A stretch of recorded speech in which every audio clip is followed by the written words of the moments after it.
Dina is planning to amend the agenda by the resolution, and then if somebody else can do that other one. Hildy's going to do it. Well, okay.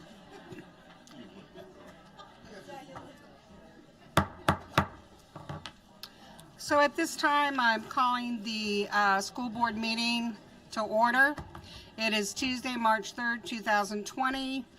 All board members are present except for Dina Mitchell, who will be joining us on the phone. And at this time, if I could have Ms. Hildy lead us in the flag salute, please.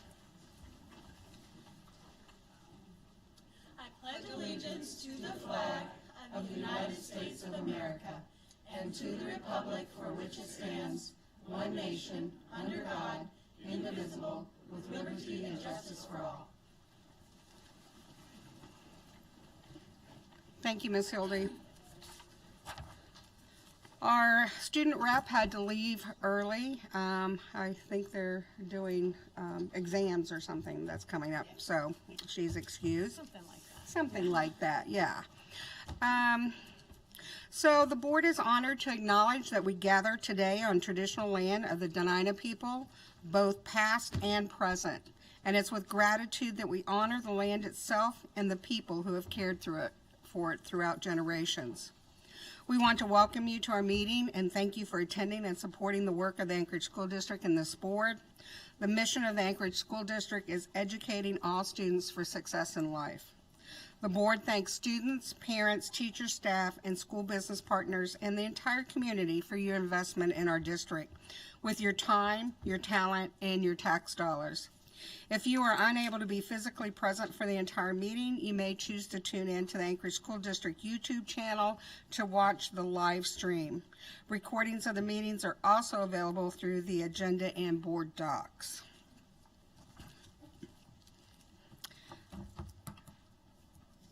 Approval of the agenda. Is there any dissension with the agenda or anything we need? Ms. Hildy.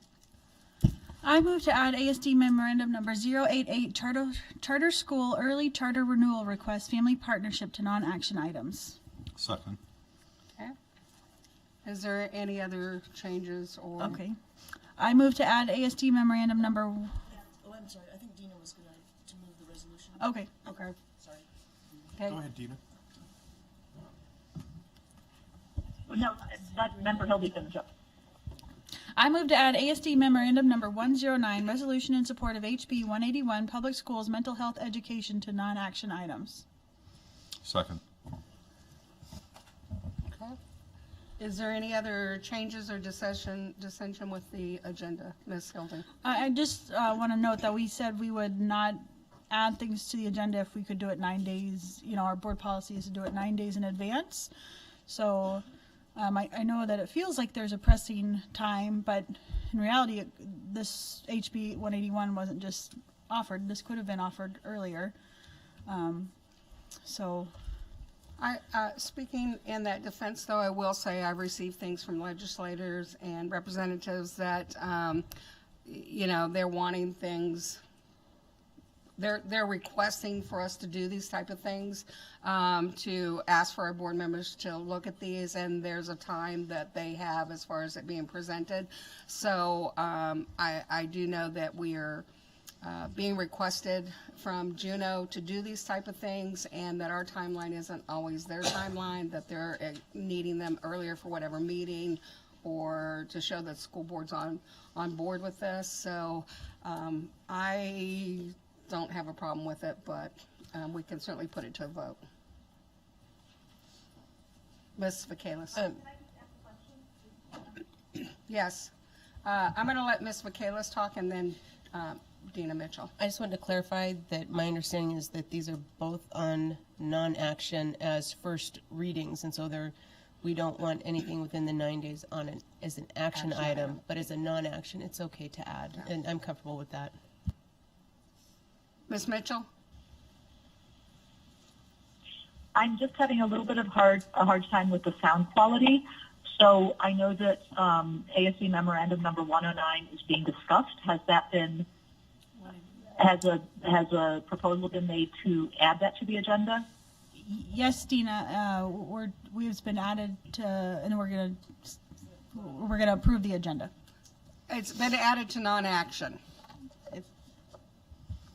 Okay, I just didn't hear that motion. I like I said, I'm having a hard time with the quality of the sound, so. Okay. Well, and Thank I'm you. just going to ask, because we're putting those both on non-action items, is there any dissension with it? If not, we'll move forward with the agenda as amended and approved. Are we good with that? Okay. So now, focus on staff, students, and community, which is highlight of the evening.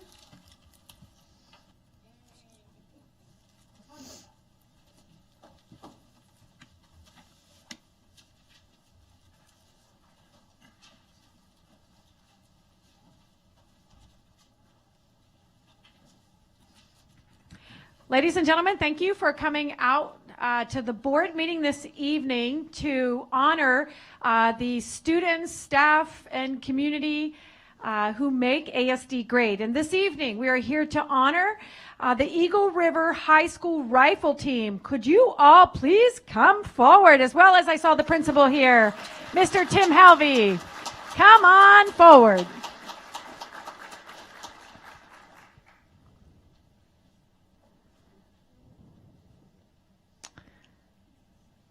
So is this the rifle team like for skeet shooting in that? Air rifle. All right. There are high school teams that do some other shooting. That's awesome. Yes. So I'm going to share this team's accomplishments with you. The Eagle River Wolves are the Region 4 champions. Woohoo! Again, yes. Congrats. Yep. The Wolves rifle team had a very successful year. They won the regular season trophy, a regional championship, as well as the highest GPA score. Pretty impressive. All right. Coach Mark Birch said, the level of competition within the school district is amazing. Surface, Diamond, and Eagle River were in a three-way tie until the last week of the season when West picked up points on Diamond, knocking them out of the running. Eagle River won the tiebreaker due to a close victory over Service at a shoulder-to-shoulder match. Congratulations on a successful season and victory. And Eagle River Rifle Team, you make ASD great. So wanted to share that. We always have folks up here and we want to offer time for you to speak. So is there a rifle team captain? All right, so you're up first because you're the captain. So if you want to just share your name and your grade, because we like to know who you are by name, and that's how we can honor you, by knowing your name. And just share, you can speak for the team, and then other team members maybe can share the best part of being on a team in competition. Hello, I'm Jonah Wegner. I'm a senior this year, and I've been on the rifle team all 4 years of my high school career, and I want to say it's been one of my favorite things to do. It takes the whole first semester, and it really keeps me busy. So being with this team has been a real pleasure. I mean, I've seen faces come and go, and that's been sad, but now that it's my turn to leave, I think I'm ready to move on to bigger things.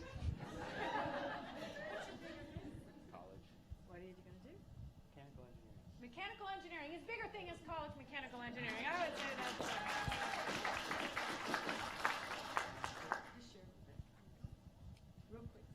I guess I'm technically co-captain. I don't know if I've done that much, but I'd like to say the rifle team is absolutely wonderful. It's been a great experience. I walked into Alaska my freshman year knowing absolutely no one. I went, well, how do I make some friends?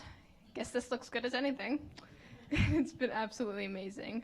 Working with everyone has been a true joy.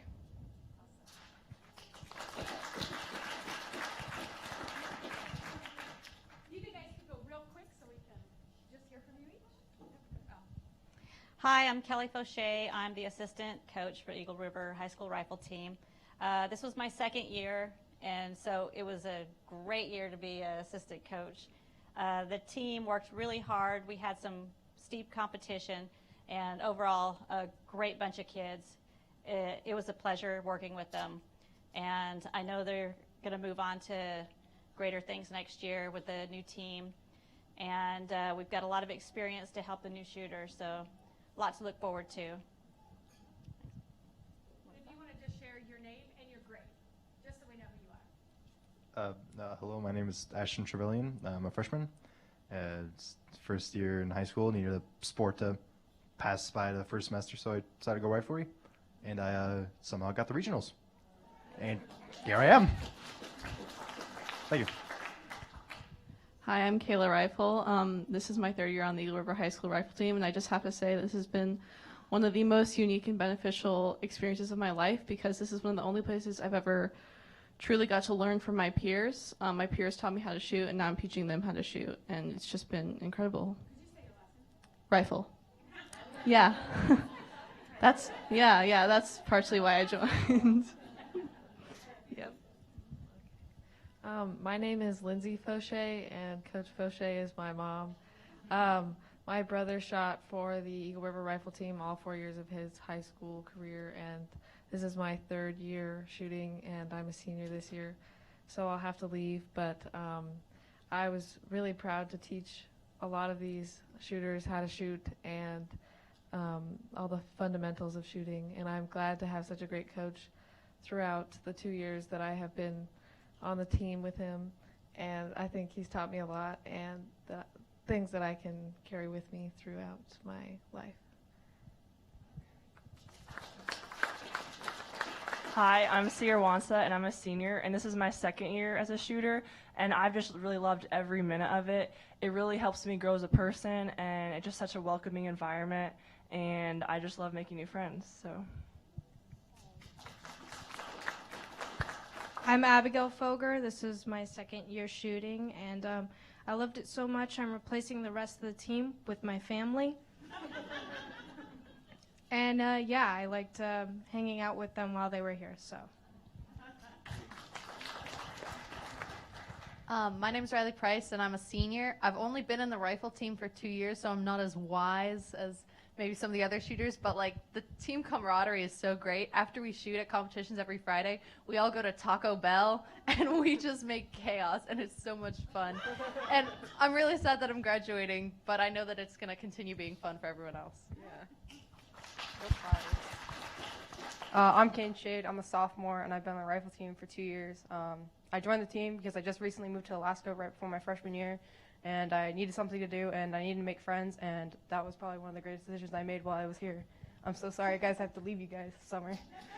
But thank you, guys. I'm Mark Birch. I'd really like to thank the school board and the school district for supporting riflery. I don't know how many of you are in Facebook. I know I get memes from the lower 48 where this is the way things used to be, where kids brought their firearms to school and they learned firearm safety and nobody really thought too much of it. And these really are the good old days in Anchorage, because that's what's going on. They're learning and they're competing at a high level. And you know, not everybody is going to be a track star or a hockey player or a basketball player, but for the school district to support riflery is really is another outlet for competition and performance that a lot of us wouldn't have otherwise. So we really appreciate it.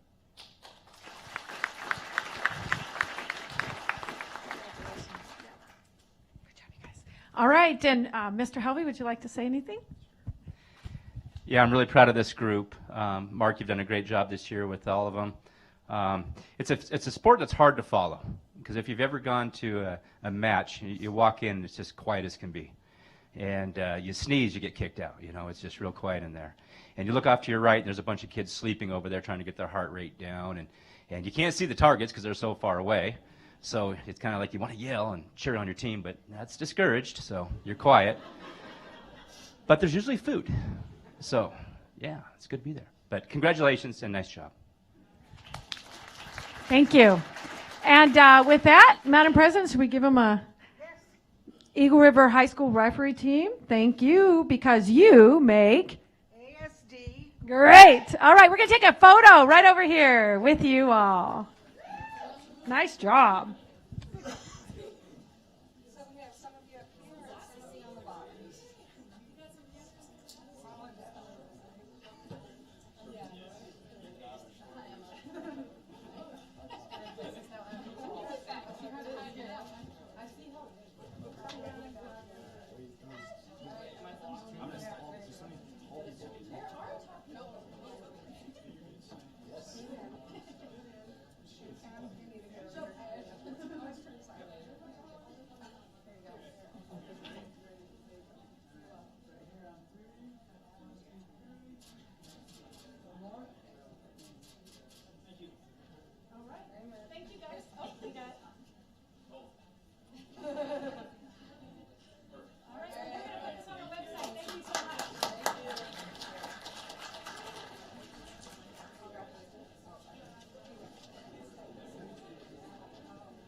And ladies and gentlemen, our second honorees this evening, would Principal Luke Almond and his South High Gymnastics team please come forward? Woohoo! There you go.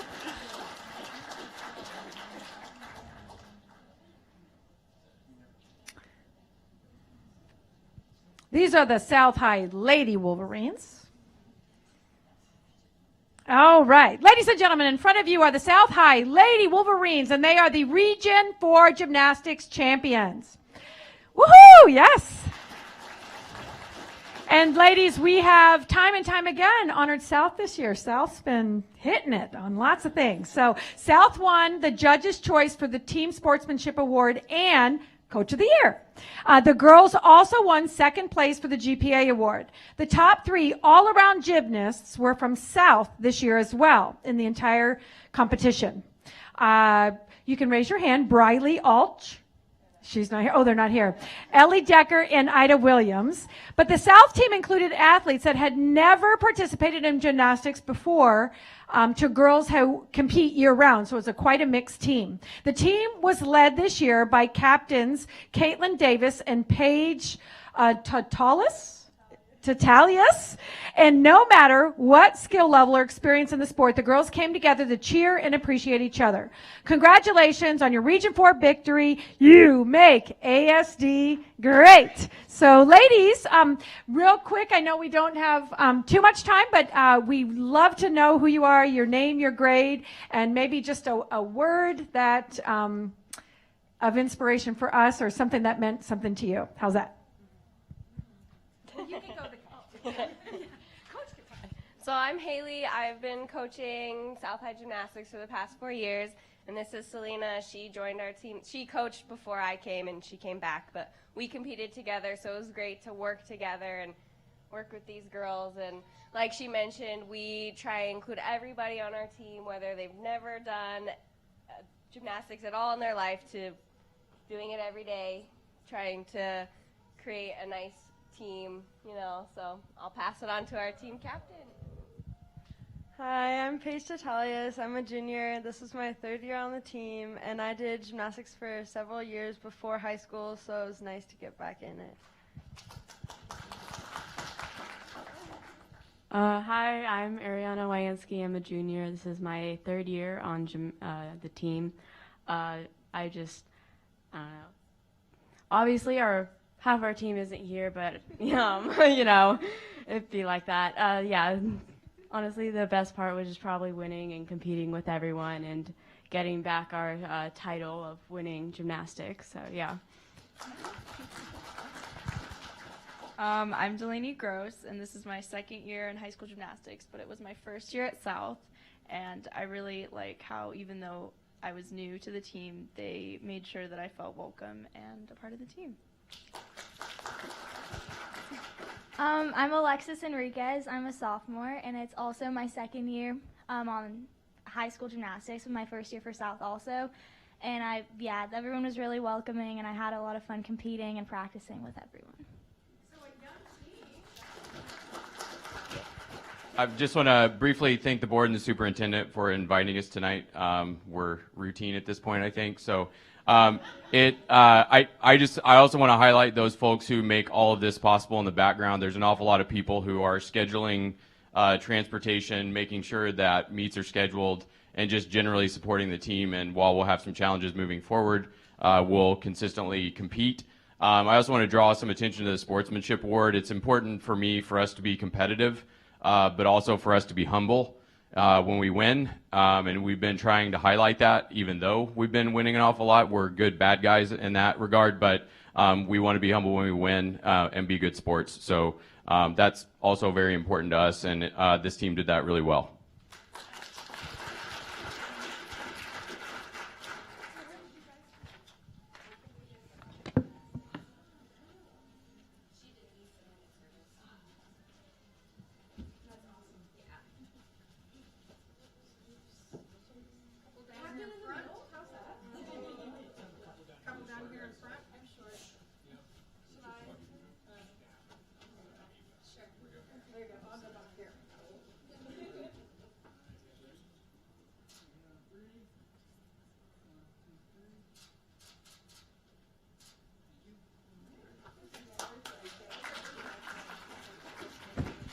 I got a little more history on the coaches. So they competed. That kind of came out in the beginning. Now they work together, but for Arctic Gymnastics and former graduates of Easton Service. So when you competed, did you share victories? Or just kidding. Do you still talk about the old days, about how it went down? All right. That's awesome to come back and share your love of the sport with young people. Thank you. And this is probably why Mr. Allman said, oh, I'm here again. So again, please come forward. Luke Allman, principal of South High, as well as the South Anchorage High School volleyballers. Please come forward.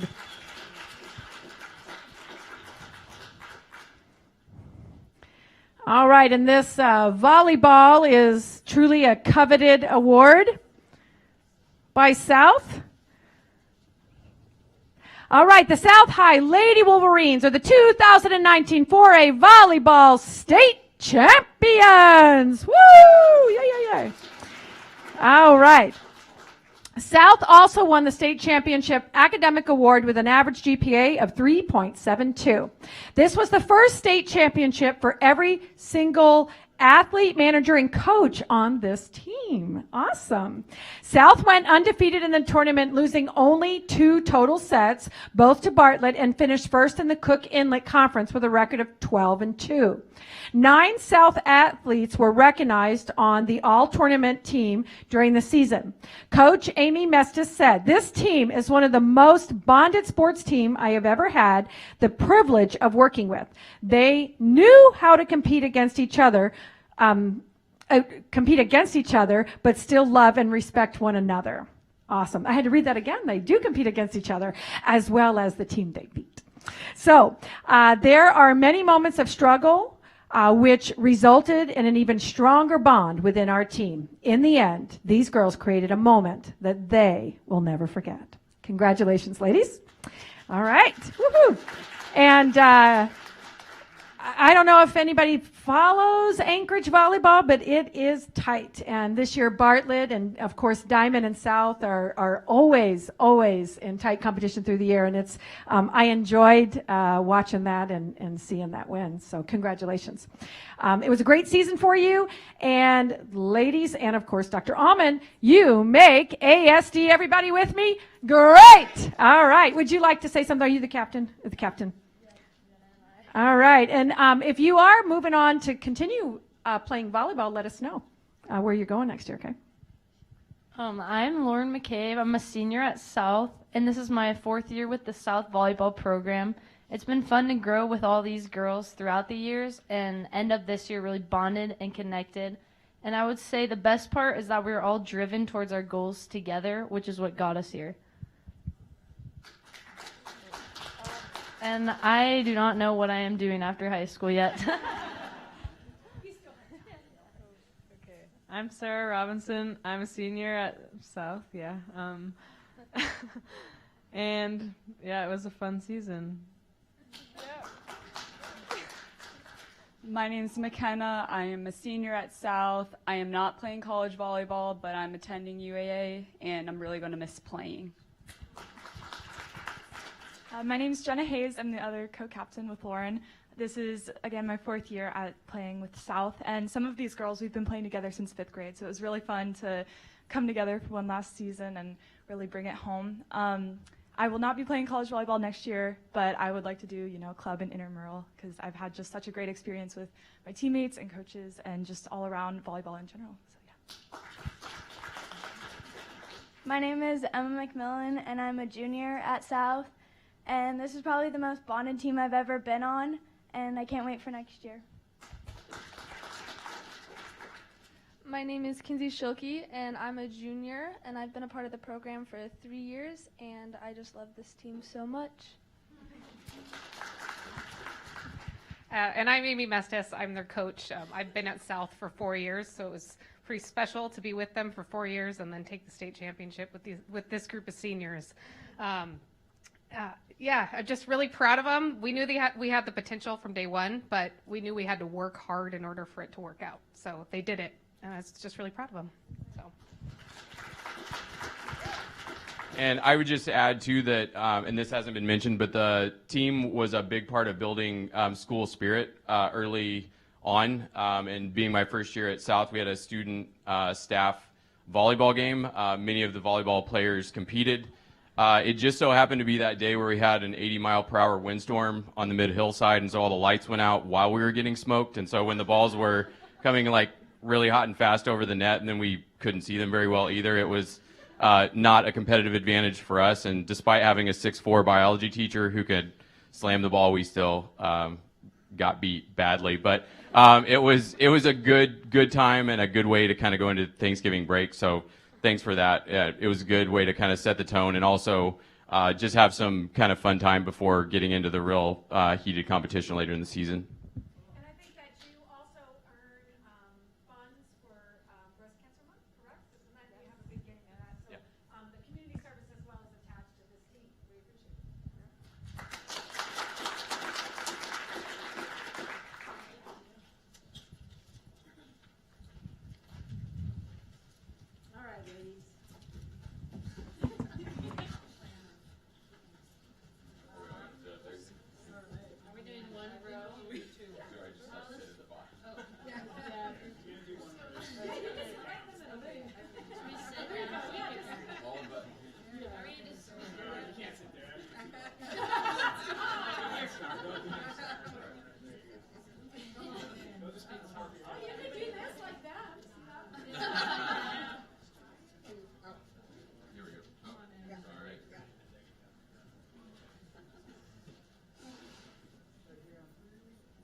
And so this is the time that we have our reports from our different committees. There's no military report tonight. And of course, our student advisory board member is left, so there's no report there. Do we have any committee reports? Ms. Bellamy. Yes, Madam Chair, we have not met since our last meeting, but our next meeting is scheduled for March 31st, 3 to 4 o'clock here in the board conference room. Thank you. Thank you. And Mr. Holloman, your governance? Same for governance. We've not met since our last board meeting, and we also rescheduled for the 31st. Okay. And Ms. Michaelis, do we have any? Finance Committee has not met since our last meeting, and we are tentatively on track to have our meeting March 17th, 3:30 to 4:30 in the board conference room. Okay, thank you. Are there any other committee reports that anyone needs to report on? Okay. Before we get started on our goal monitoring, one of the things we've been tracking is the percentage of time spent on output, outcomes, and inputs. And so at our last meeting, which was February 18th, our outputs, the percentage was 1.47. Our outcomes were 5.29, and a lot of that was due to the amount of testimony that we had at the last meeting. Our inputs were 92.24. So we just like to report on that. But at this time, I'm going to turn it over to Dr. Bishop, and this is where we do our goal monitoring. Thank you, Madam President. I appreciate the opportunity, and paste it to the board's desk area. And I'll hold it up just so other people in the audience see it. These are guidelines for a new process that the board is undertaking in regard to monitoring progress of student outcomes and focusing on that and asking questions and things like that. Tonight we're going to be presenting as best we can data in the format for which the board has requested. We might have gone a little overboard in the different types, and you can kind of share the feedback about what kind of graph or picture you actually like to see more. of so that we can meet the needs. This spring, we are testing this out, getting better at taking a look at outcomes and having discussions about them. So that next year, when the new board goals are adopted, that we have a very set process that's just rocking and rolling. So my monitor isn't turned on as well. I'll get it all turned on so I can see the, I think is it coming on now? Yep, there it goes. All right, so I want to orient the board to the top, and before the meeting, before the discussion, and before you monitor and just have your discussion, we are to present 4 things. We are to have, does the data clearly show what is being monitored, the graph, what we're saying? Does it clearly show data for 3 previous reporting periods? Does it clearly show the superintendent's evaluation of performance? So is that given at the same time? And does it show supporting documentation that evidences the evaluation? With that, it talks about next steps, and then at the bottom of that would be during the monitoring, what happens as we discuss these. So I'll get started, and since this is our first time, I just want to share that it might, it's the first time. It's always the first time. So the outcome monitoring that was requested was reading 3rd grade through 8th grade. And Mark Stock, Dr. Stock, just so you know, will jump in, as well as I've asked Dr. Knudsen, I believe, is that right, to come up, just in case when you ask monitoring questions for which I am not most familiar. Dan Barker, our Senior Director of Elementary, will also come to, in case there's specific questions that we can answer in any of these. Dr. Stock actually is our Deputy Superintendent, but really our statistician are very highly trained in assessment. Dr. Knudsen is our teaching and learning, so she works with professional development as well as curriculum in lots of different curricular areas. And of course, I mentioned Dan Barker, our Senior Director, works directly with schools. So we're looking at the performance, and of course, this is a board goal. It's one of the 3 over there on the left, remember, are those key features that the board asked us to focus for this year. I'm going to start out to just let you know about the assessment, to orient you about what it can tell you and can't tell you. MAP that we used to know of is by Northwest Education. We call it NWEA, and they renamed it and kind of rebranded it. That's the new brand, and it's called MAP Growth, because they really wanted to get out that they actually have not only an achievement score, but a growth score, and very few assessments do that.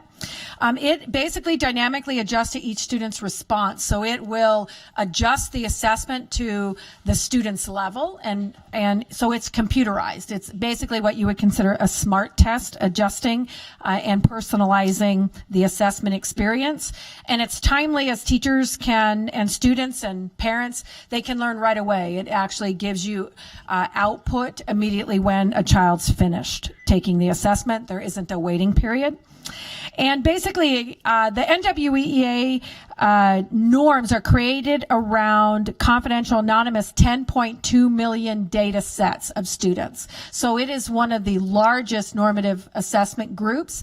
If you're familiar with the CAT test, Terra Nova, Iowa testing, when you might have been a kid taking those. Those were actually normed from a group of people of only about 1,200 people are in each of those normative groups. So MAP testing has changed that a bit and created this massive data set to be able to norm these. And every question in MAP is actually calibrated to its own RIT score, so that you can take a look at progression through the beginning of a child's experience all the way through high school. And that's the beauty of the test. It has the same intervals, so a parent in 5th grade in our district can look back 3 years and see how their child has done, and they could look across schools, they can look in their classroom, and they really have that sense of where their child stands according to other students in their students group. The parents that really, I found that really seek this and like this are those that actually do homeschool as well, because it gives them the feedback. So we're happy to support that. These are the starting of the data points. What you're taking a look at, the chart shows the average percentile for MAP reading achievement. And so if you think about achievement, there is a set bar, and then if students achieve that is what we're looking at, okay? So if you take a look at the blue, one of those blue features is that the blue is each fall that we've come in, and each fall we come back a little bit higher. So this fall was our highest fall for students to enter. Again, this is a large group. If you look at the N, it's over 20,000 students in Anchorage School District take this. And Dr. Stock's going to really talk about what we can learn from a large N set of data, and he's going to drill into that. But we're happy to show that we are a little bit above the 50th percentile. And again, the 50th percentile is the average for achievement, with the percentile range of 40 to 60 being the average quintile. So you'll see reports, and they're divided into 5. That's why they call them quintiles. And that middle sweet spot, or the Goldilocks, is what is the average quintile. And our kids came in at 52, which is seeing a little bit of movement there, which again is relative to that 20,000 kids that we have. This is growth. So what growth is from grades 3 to 8 over the 3 years with 3 testing seasons per year. How did students do? The blue line doesn't have beginning because in 2016, 2017, we did not have MAP fully implemented. It wasn't until the winter that we took our first scores. So to have a growth score, you need 2 scores. And so we didn't have a fall score for 2017-18. We only had a winter one, and that's the orange is the winter scores and how they've changed over time. But we do have a fall score from 18 to 19, and you can see that that impact and that growth is actually higher, and we want to see that, and that gives a little bit of evidence of closing a gap when your growth is greater than your achievement. If you look, the middle one, which was the green, the same reason why we don't have a full, if you go back one, a full scale set of blue is because we did not have a spring score yet for green. So green, we'll get our end of the year testing green at the end of this year. Anomaly that we do see is that, and Mark is going to talk to this, we're still looking at this, what the norms are for the middle range. Is it the norming window that we take it? We don't know, but we see winter continually taking a dip in our data. So another way to look at this is the growth distribution, and the growth that MAP talks about, not quintiles where kids sit by achievement, but how are they changing? And really you're looking at what's the speed of growth. And the yellow, which is the modest, is the one category that we're actually doing the best. The others are fairly flat. They're not really changing much. And the kids that are in those groups from year to year. So that would be spring of 17 to spring of 18, 19. Again, we do not have spring of 19, 20. That's yet to come.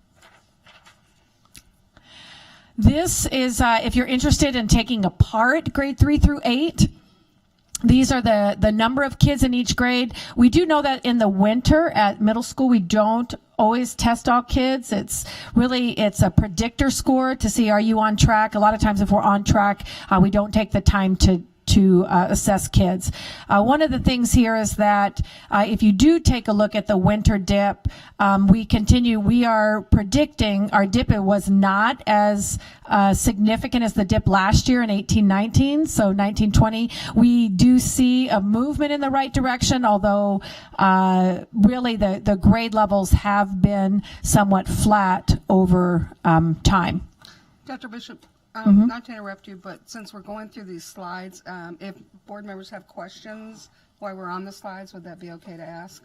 Absolutely, and we can switch back to slides when you have a question as well. Sure. Okay. And I think we only have one more anyway, okay. So we have a couple more. This is another way to look at this, and again, we want to know from you the way in which you like to see data, or if you like to, with us, one graph we just ask another question with it. So we have these. This is actually powerful. We like this because the quintiles is again divided into 5, and what we shared with last board meeting is that your most struggling kids, you want to get them out of that lowest achievement, and you want to increase on the kids that are making progress on the right. In the middle, you don't know whether they're actually going, whether the gray is getting bigger because kids are going down in it, or if it's getting bigger because yellow's going up. And so they're kind of fluid a little bit, and they don't change much. But we're moving in the right direction. Certainly, by the goals we set, we're going to need much greater growth and much greater movement in these categories. And taking a look at, again, this is a mean of 20,000 kids. And schools, we look at them as schools. This is a whole district.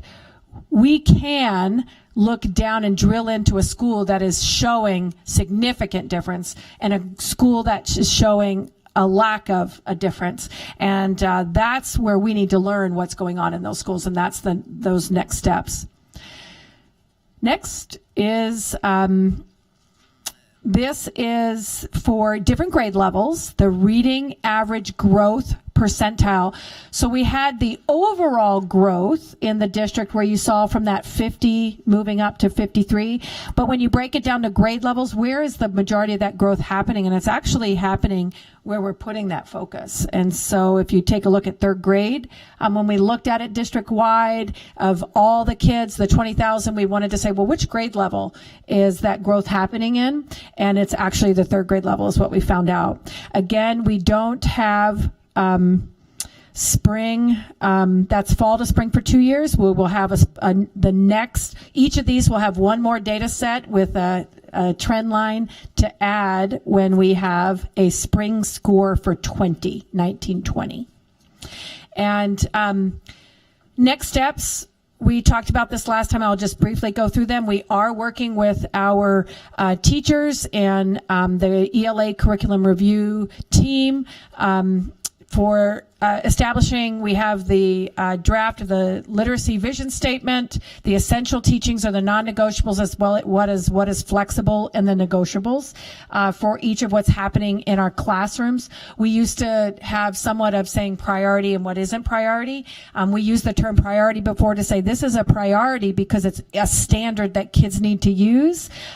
We somewhat got off track with that, thinking it's a thing instead of how we need to focus on standards. So we're just saying what's negotiable and non-negotiable within our classrooms. And that was the feedback we received to be more easily understood. The end of the year program review will occur, of course, professional development. We're continuing to jump into 6 through 8, and we're training schools on current and new data tools that they can use to monitor the progress. I said that really fast, so it sounded, my lisp came back. So good thing for speech teachers in schools. But we have different data tools, FastBridge, of course, MAP, and we don't want to give an assessment if we can't use it to teach us something, how we can then alter our instruction. And so it's really important that people understand what these tell you, what they don't tell you, and what kids are next best ready to learn. And this is the presentation of the monitoring for that. And if you have questions, we are here. The next section is really, I believe, monitored by the board president, and others can assist in really responding to questions. Ms. Hildy. Thank you. I thought this was a very good start for getting on our goal monitoring. Last time we had some demographic breakdowns by school, by low-income students, those by ethnicity. Is that going to be part of it ongoing? Is that going to be a sometimes thing? And then in this K through 8 reading group, what does that look like? Our first little question is which kids are struggling with reading and which ones are doing fine, doing really well. We have some data. We don't have that in front of you, but we can present that at either a later date or get that to you. We have breakdowns in the term that the MAP folks use, and we used it in our work session. They call it catch-up growth. And the idea is that if they grow 1.5 times as much as a normal student who has the same starting point in the fall, that's called catch-up growth. And we do have demographic breakdowns from MAP that show every demographic in the district and what their average catch-up growth is. And so we can provide that for you. And that was because I thought last time we didn't hit the mark, we decided to kind of interpret it. So please, the feedback about what you want to see is important to us, and then that's what we will present. So thanks. We do have it, though. Yeah. Can we go back to the last, the slide before this one? There you go. So when we talk about what, my concern is when I look, third graders are growing, but then you look at fourth graders and look at the drop. Do we have any idea or know what's happening there, or I mean, what are our thoughts? Well, as far as that goes, what I can tell you is that remember how we started our work. We started with the K2. And so we built all this work off of that. And so those fourth, fifth, and sixth graders are late to the work that we've been doing with the reading. And so I think even though we've had a year or two, those fourth graders would have gotten the first year as second graders, they would have gotten the first rough implementation of that. And so we're looking at those as they're coming along behind that have had multiple years, and you can see that third grade growth. Those are students who've had several years straight now. So that's the only thing I could say as a guesstimation right now. Yeah, and if I can add to that, to what Dr. Stock said, we have been really focusing on foundational skills of K through 2, and that's where we started 3 years ago. So when you think about it, those kids are starting to come up in the grades now. The other thing that we're going to see, so that's one of my hypotheses, is why we're starting to see a slight bump in our third grade as opposed to the other grades, because we're starting to see kids come up. The other thing is our professional learning has really focused on those foundational skills, on the phonics, on the phonemic awareness, fluency, those types of things. This year, we're really getting into the vocabulary and comprehension. So what does that look like? What are those informational standards that kids need to know? It's what they'll be tested on in peaks and other types of assessments as well. But how do you teach that? How do we use the materials we have to teach that, but how do you teach those standards? And so this is the first year we've really dug into that professional learning, and we're just scratching the surface of what that looks like. It's almost more complicated than those foundational skills, because those are pretty easy when you're teaching kids the letter sounds and how to listen to the sounds and words. But when you're putting that all together and you're bringing in background knowledge and vocabulary, and we have English as a second language, that's the area where we really need to tighten up our instruction and figure out how we can better meet the needs of kids. Any other, does Dina have anything? Mitchell? No? Fine, thank you. Okay. So if no other board member has a question, I do have another one. Can we go back to the slide, that one? So this is helpful. I like this, but it doesn't really, I mean, I need something to compare it to, I think, because I'm looking at this and I like the way it's outlined and everything, but it's hard for me to tell just from this screenshot if we're moving, which way we're moving. So I don't know if we can, I don't know. But anyway, that's kind of my feedback on that slide. I like how it's presented, but it doesn't really tell me anything because I don't have anything to compare it to. Mm-hmm. Any other board members? Ms. Hildy? I'll just, because we had seen the next slide, I think, the line growth, maybe it was the last one, where we saw that rise in the third graders. Do you look at it, that cohort, sticking with the cohort of that group of kids, and then we can see how those kids are progressing, or is that? That's another lens that I think is very helpful, and that's one that we haven't been sharing. If that's one that you're really interested in, yes. We have all that data. You can follow the cohort of first graders to second to third to fourth and so on. There's a lot of things you have to break down with that if you want a true cohort, because then you have to separate folks who moved in or moved out, or how many years do you want them in the cohort. So there's a lot of things that we can put to that, but yes, we can provide cohort information. And I don't know that I'm requesting it. I'm just more curious if you're looking at it.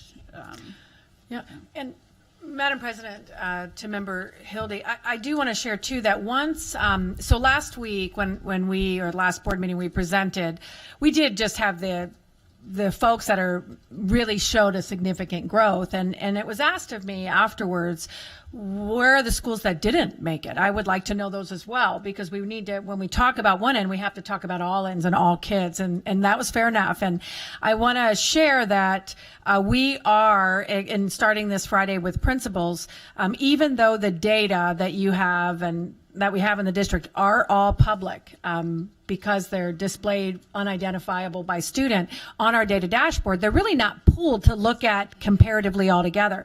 Once we start to create these reports, moving into the future, it's easy to dump things in, to your point. So we had all grade levels in K1, the, what is that score? The composite score for K1 about how our schools as a composite for K1 and their data, and then you could see, oh, these schools are making a difference. Boy, what's happening in these schools? And those are the same conversations we want our staff to have at the building levels, because this is our community, our kids, our organization. What is it that we need to learn to make this happen? And so we'll present those in the Board Connect as we get them designed. And I'm going to work with principals to share that these data are, we're going to be looking at this. So it's not a surprise. It's not, oh, what, you showed my school where? It's funny, they're already there, but just to prep people that we're going to be looking at them.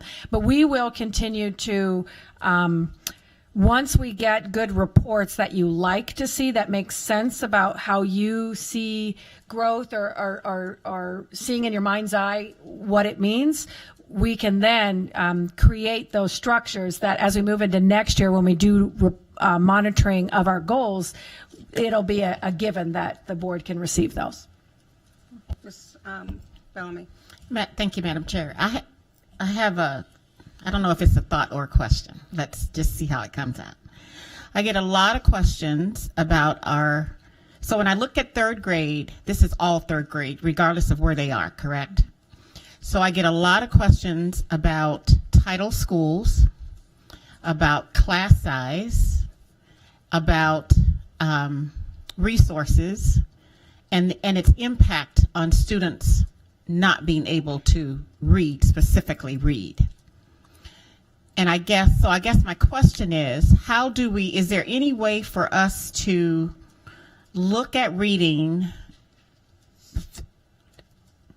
in the Title I schools compared to non-title schools, and then have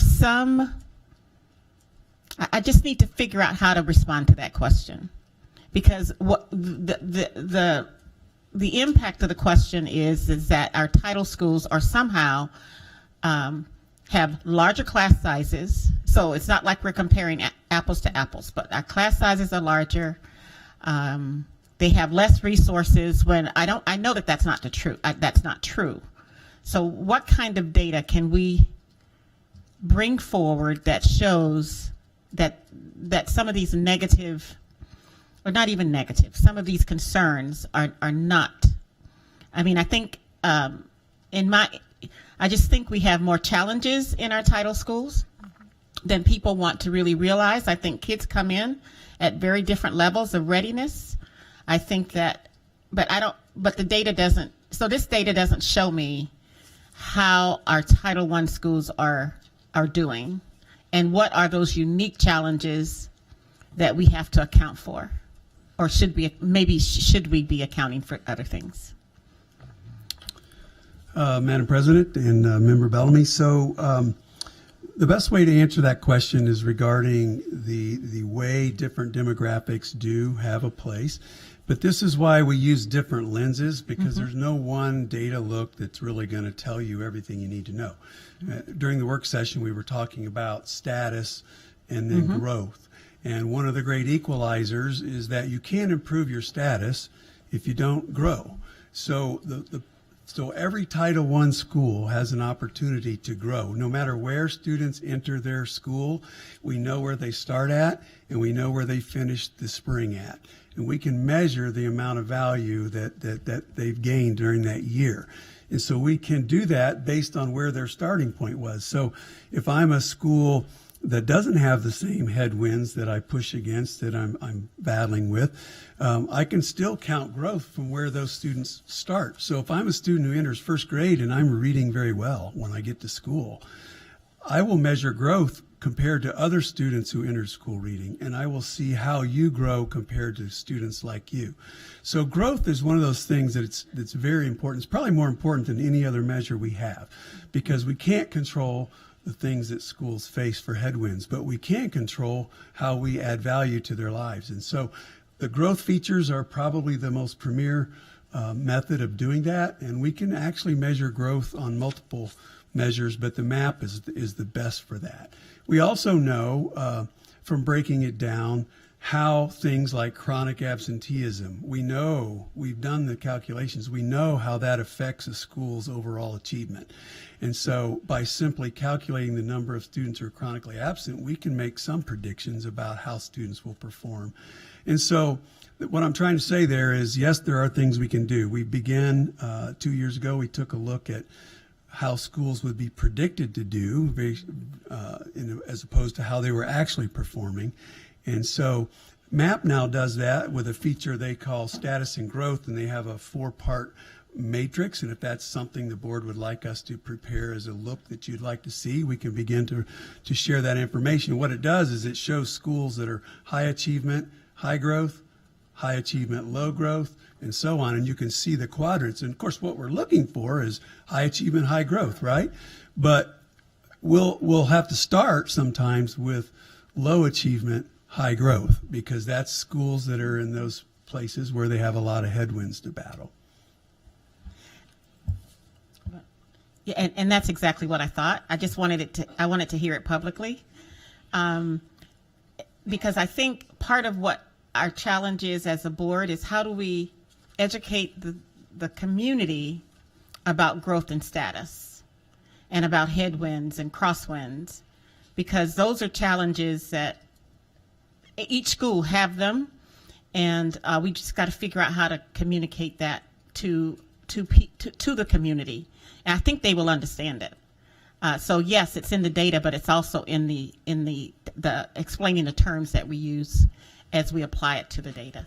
So thank you. I appreciate that. And through the president to Member Billy, I'm just going to make a commentary on this. And I did, a senator in our legislature said, I don't understand this reading stuff. I learned to read and my mama just made sure I did, and she sat me down, and I just said, well, maybe somebody doesn't have a mama. Or maybe somebody's mama doesn't have the time because they're doing something else to sit them down, that we need to do as best that we can, that what we can impact, and we know we can teach reading to all kids. We know that we need to do a better job. And it's that understanding in the greater community, because it wasn't our experience, that we kind of think it's not important. But we're letting you know, and you probably know, a lot of kids in all different socioeconomic stratus and all kinds around town come to us with headwinds or headwinds or tailwinds. And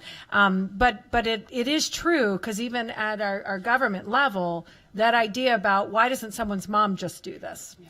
And I wanted to say, I wish I could guarantee that everyone would have a mama, and a mama that would ensure reading happen. So if there's another comments, I just want to finish with one of the things I'd like to see as a board member is our achievement gap. Those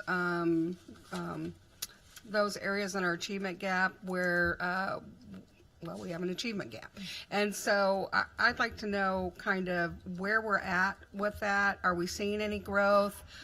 What are we doing to work on those specific areas and how are we looking to grow that. And then the other thing I want to ask is, how can the board help?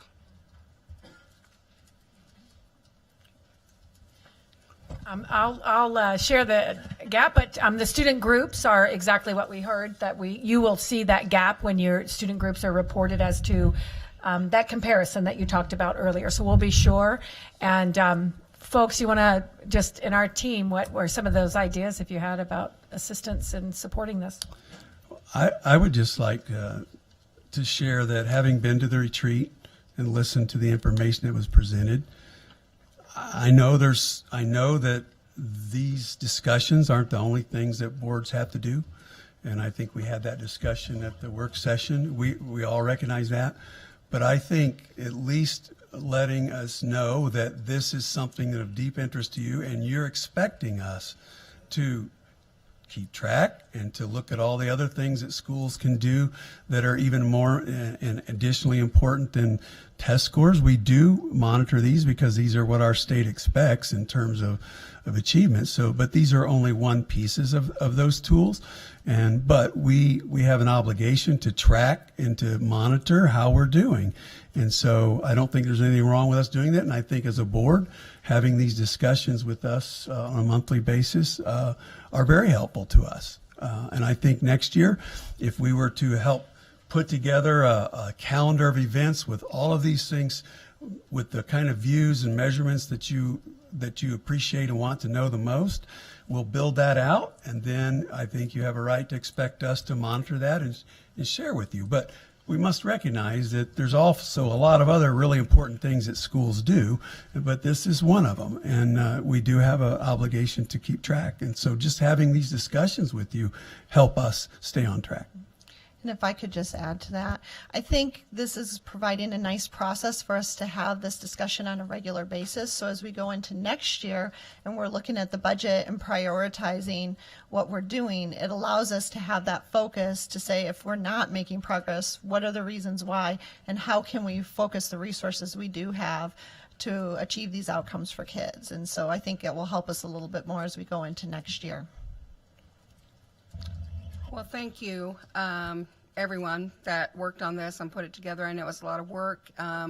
I do appreciate this. I can't think of anything that we do that's more important than looking at the achievement of our students and making sure that we're doing what we need to do, and that's to educate them and make sure they can read. And it takes all of us, not just us here and the district, but also the community. So I've said it more than once. It takes a village to raise a child. It takes a community to educate them. So I do appreciate all the hard work, and thank you, and it'll get better from here.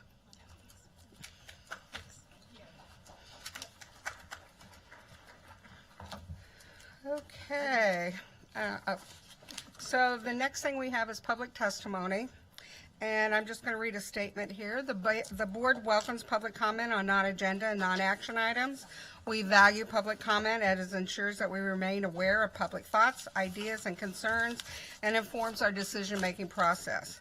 There is a 1-hour time slot at the beginning of the meeting. Testimony excess of 1 hour will be heard at the end of the meeting or may be submitted in writing.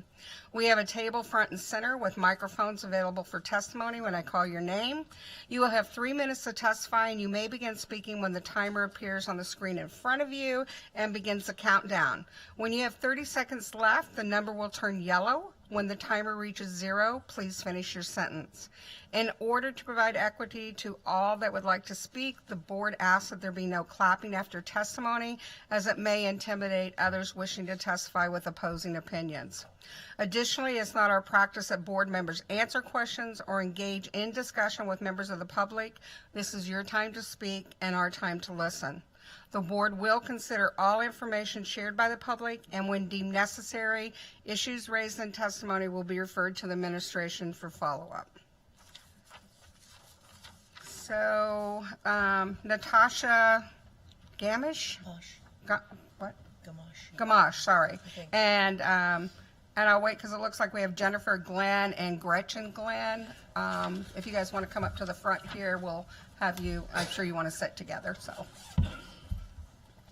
And Natasha, when you see the timer, you're welcome to begin.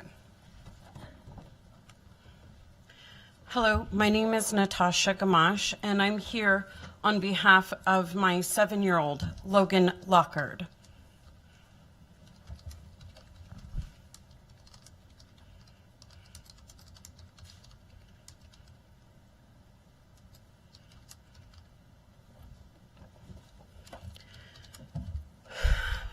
Logan was being bullied at his school this school year. I tried extensively to work with the school, asking for meetings with the teachers, asking for meetings with the principal. When my son had difficulty staying engaged with the class, I asked for IEP meetings. I've met with Brandon Locke twice. I've met with Dan Barker once. I've met with one of the directors of special education once. I met with Megan Clark once, all without fruition. This led ultimately to my sweet son attempting to drown himself in a bathtub because he couldn't stand being bullied anymore. And I'm not getting anywhere with the school district. So I've decided to take it upon myself to start a coalition or a group called Alaskan Parents Take a Stand Against Bullying. And I understand that House Bill 181 is a potential, and I disagree with it. Because you telling my son that he's depressed about bullying is not going to help my son at all. What he needs is access to treatment. Treatment that should be paid for through Medicaid, which is often cut each year in political, squabble, if you will. If you guys want to do right by your students, by my 7-year-old son, sure, go ahead and go along with House Bill 181. But what you should do is provide counseling for your students. Not the 5 minutes that my daughter got after she incurred a traumatic brain injury at her junior high. She gets 5 minutes once a day. That is not sufficient care. We need to be doing better for our students. And I know that I am not alone in this. Every day I meet new parents that say, my kids are being choked at school. My kids are being punched at school. My kids are coming home with bruises. I have one child that incurred a traumatic brain injury. She is sitting with me right now. And the person that did it got 1 day of in-school suspension. I'm going to say that again. My daughter incurred a traumatic brain injury, and her attacker got 1 day of ISS. I'm holding our school district accountable. We need to be doing better, and I'm going to be at every meeting from now on to make sure that you're doing better. Thank you. We could have Jennifer and Gretchen, please. Oh, okay. Okay, but still both of you come up, so, yeah. No, I mean, you'll each get a chance to speak. I just wanted to both of you come up to save time. Okay. It's like baseball, one on deck. So if you wanted to come up here. Yeah. Thank you.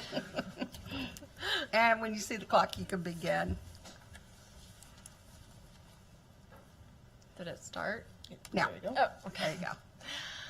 Thank you, school board members, for allowing me to testify on behalf of my daughter's 8th grade class at Winterberry Charter School, as well as other ASD teachers, students, teachers, and schools. My name is Jennifer Glenn. I'm here today because of your decision to ban all domestic travel for ASD students and teachers for the months of March and April and possibly the summer. I'm going to read a few facts about the coronavirus. And I'm going to be quoting the CDC. For the general American public who are unlikely to be exposed to this virus at this time, the immediate health risk from COVID-19 is considered low. People in communities where ongoing community spread with the virus that causes COVID-19 has been reported are at elevated, though still relatively low risk of exposure. School plans should be designed to minimize disruption to teaching and learning and protect students and staff from social stigma and discrimination. Those are off the CDC website. As a parent, I want the right to choose what I feel is best for my family. ASD has the ability to change the statement made about travel for March and April. The following are options that ASD could consider for future travel within the U.S. Each family with a student leaving could sign a permission for the trip, assuming the risk and responsibility for their child. And because of the unknown, go on a case-by-case basis for future upcoming trips instead of lumping all student travel for the months of March and April and even into the summer months. The last thing I want to state is at this time, the impact of COVID-19 on children, young adults, and healthy adults is minimal. CDC states, and I quote, "Most confirmed cases of COVID-19 reported from China have occurred in adults." On a personal note, the Winterberry students have been working for 4 years on fundraising for this trip. And it is the capstone of their journey after being with their teacher for 8 years. This is not something that is going to be able to be rescheduled. ASD, you should follow what the CDC recommends. Should the CDC restrict travel at any given time, then by all means, restrict travel for the safety of students and teachers, and all of this is a moot point. Thank you for your time. Thank you.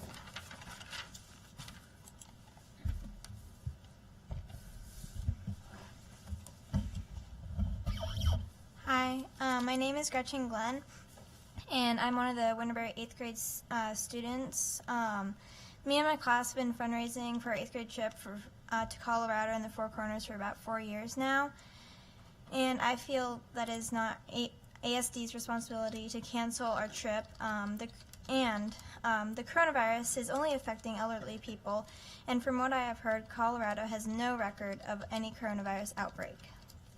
The CDC has not canceled any domestic flights for the United States, so I feel that the Anchorage School District should not take it upon themselves to do that for our Anchorage students and staff. The CDC has not cautioned us to stop traveling out of state. That is something that has been confirmed, and in the people's best interest. But the Anchorage School District, however, has taken our choice with no public input or vote. I am pleading you that you give this decision back to the families and consider each case. I just feel that our trip is a really big part of our 8th grade curriculum, and we've all been looking forward to this since we basically came to Winterberry. And we had the choice to possibly leave our teacher behind on the trip and go by ourselves, but we decided not to do that because we wanted our teacher to come with us. Thank you. Thank you. If I could have Tracy Peters and Brian Traska.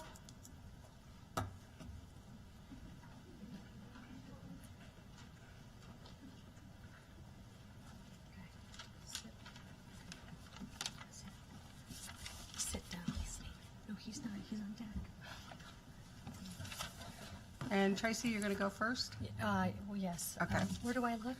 Right here. You can begin. What? Right down here in front. You can begin. Okay. All right. I am a parent of an 8th grade student at Winterberry Charter School. I am also here to testify against the school trips being canceled. I was going to testify for Mackenzie because she was at work. She is a 14-year-old working her first job so that she could go to this 8th grade trip. Our family has been saving up because we have a big family. And when I told her that she wasn't going to be able to go, she started working 4 years ago. She made things to sell at bazaars, became CPR certified so she could babysit, and became determined to save enough. She reached that goal and is now working for spending money on the trip. She's one of the hardest working students I know. I understand the concern of the ASD and this flu-like virus that is circulating around the United States. I feel each trip that is scheduled throughout the district should be treated independently, not just for my child's sake, but for the sake of the children like her that have worked and saved to accomplish their goals. This is their final trip together. I believe this is a fear-mongering approach over a possible threat that affects once-in-a-lifetime opportunities for these children. The CDC has not currently recommended that children that travel be curtailed. The 8th grade trip is not routed through Seattle, Portland, or Chicago, as mentioned in the email the ASD sent out. They will be traveling to Durango, Colorado on United Airlines and meeting a chartered bus. I believe the trip should be ultimately a decision made by parents of the children that worked so hard and for so long to go on this final trip with each other. I want to add the difference between Winterberry Charter School and other schools within the district. These children have grown up together, same classmates with the same teacher, most from kindergarten. The 8th grade trip is the final culmination, the ultimate conclusion of their time together before venturing into the scary world of high school. While some move away to go to their neighborhood schools, they would look back as their trip and their school with pride. As I said before, I believe the decision to go on the school trip should ultimately be up to the parents and not the school district. I also have a thing off the internet that says the risk of getting COVID-19 on an airplane, because of how the air circulates and is filtered on airplanes, most viruses and other germs do not spread easily on airplanes. Although the risk of infection on an airplane is low, travelers should try to avoid contact with sick passengers and wash their hands often with soap and water, which they already do. But that was just on the internet. We pulled it up. Thank you for your time. Thank you. And Brian? And I have Layla and Cyrus Bruin? Brian? Sorry.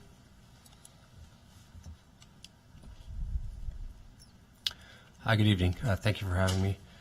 My name is Brian Trask, and I'm a parent of a band student at Diamond High School. With the recent surprise cancellation of the ASD sponsored trips in the United States, his band is being prevented from performing at Carnegie Hall in New York.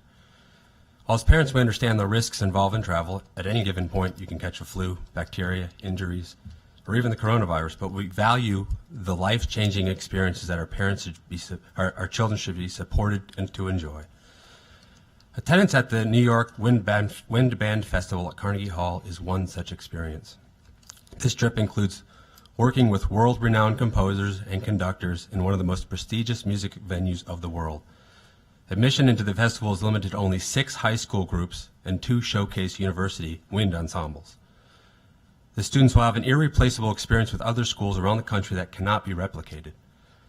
This is an opportunity that shouldn't be arbitrarily removed from their lives.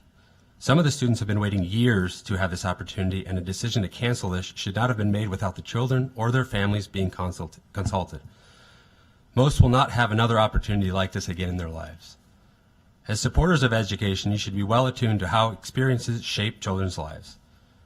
Education is an important foundation to their growth. However, it's just a foundation. What makes up the rest of their character, value, and growth are the experiences, especially ones that are rare to receive. There is a small risk that any member of our traveling group could contract the virus. However, the risk is very small. While there are single cases of coronavirus popping up in the United States, as of this afternoon, there were only 122 in the entire United States. That's out of a population of over 320 million people. That's a very, very small number.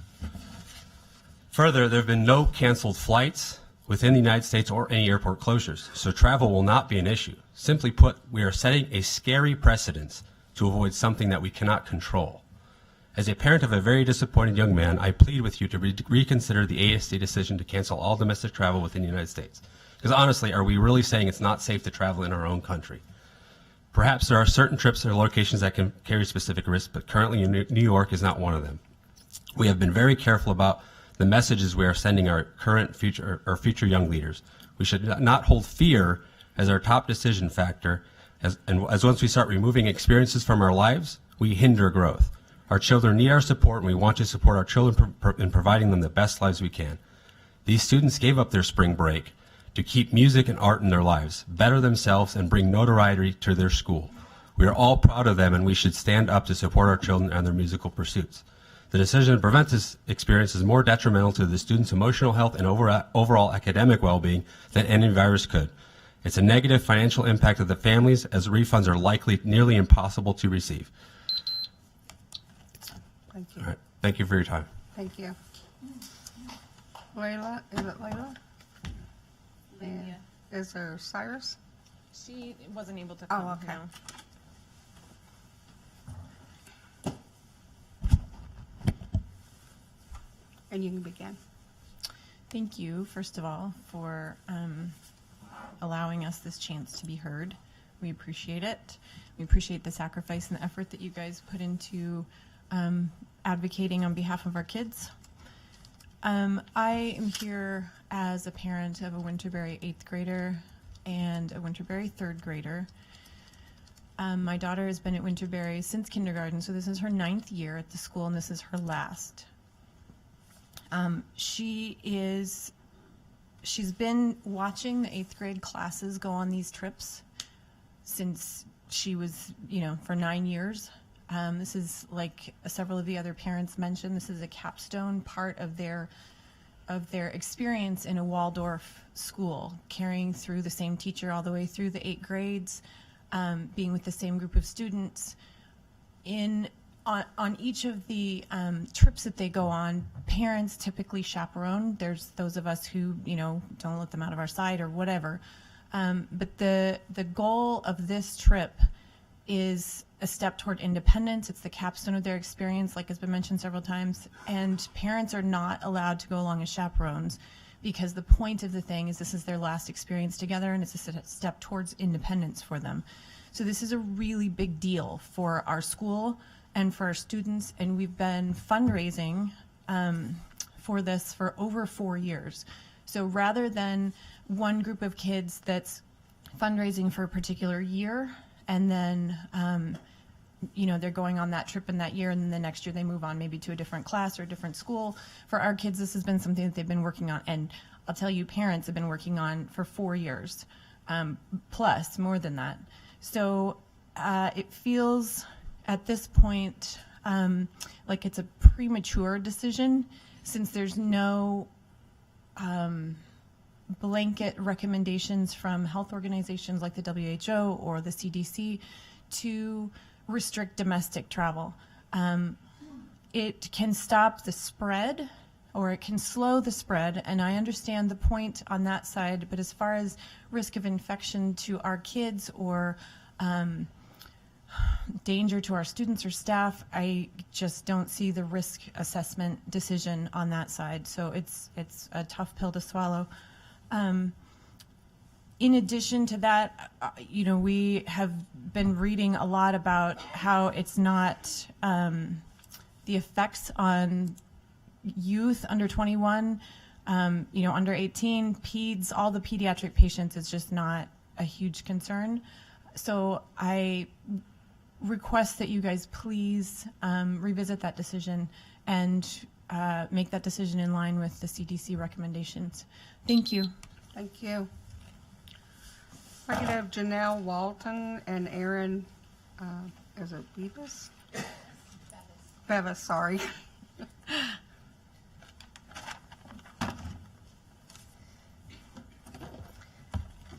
Hi, good evening. My name is Janelle Walton. I am English and Social Studies teacher at Alaska Middle College School. I'm also the mother of an AMCS graduate. He graduated last year. He's now a freshman at UAA and doing very well. I want to thank you for bringing the middle college model to Anchorage, not just because it gave my son a head start on his degree, but also because it's allowing a lot of students to find an alternative avenue to pursue college that they may not necessarily have been able to provided for them at their comprehensive high schools. There seems to be an assumption, though, that the students that come to AMCS are self-sufficient, that they don't really need high school support. But what I'm finding is that the average student is one that's not likely to make it in college alone if they hadn't had that kind of support from high school that it provided for them. And for this, I want to say thank you for not just giving my son that opportunity, but these students who were, maybe not going to potentially be as successful in college on their own, that chance that they needed. I'm here today to talk about my concerns with the merger of King Tech High School and Alaska Middle College. We've been told that AMCS will be moved to King Tech, and that the AMCS students will need to go to King Tech for their high school classes. And there seems to be a lot of discrepancies about the cost of AMCS being located on the UAA campus According to several people at UAA, the space that we're provided for is free. And there was a one-time, I guess, $50,000 administrative payment that was done when it was first started over at the CERT campus. But according to everyone else, the space is free. And so it begs the question, why'd you move the kids off campus to have to travel back and forth? I would say, on the most basic level, it's much more convenient for administration and staff. It's a lot easier to get from my parking spot to the building. But I fear it's not convenient for our students. In fact, it's going to be a real barrier to education for our most vulnerable, frankly. These are the students with physical disabilities, the poor who don't have a car to drive back and forth, students who are emotionally vulnerable due to loneliness, the ones who really do need to have that school community to feel connected to.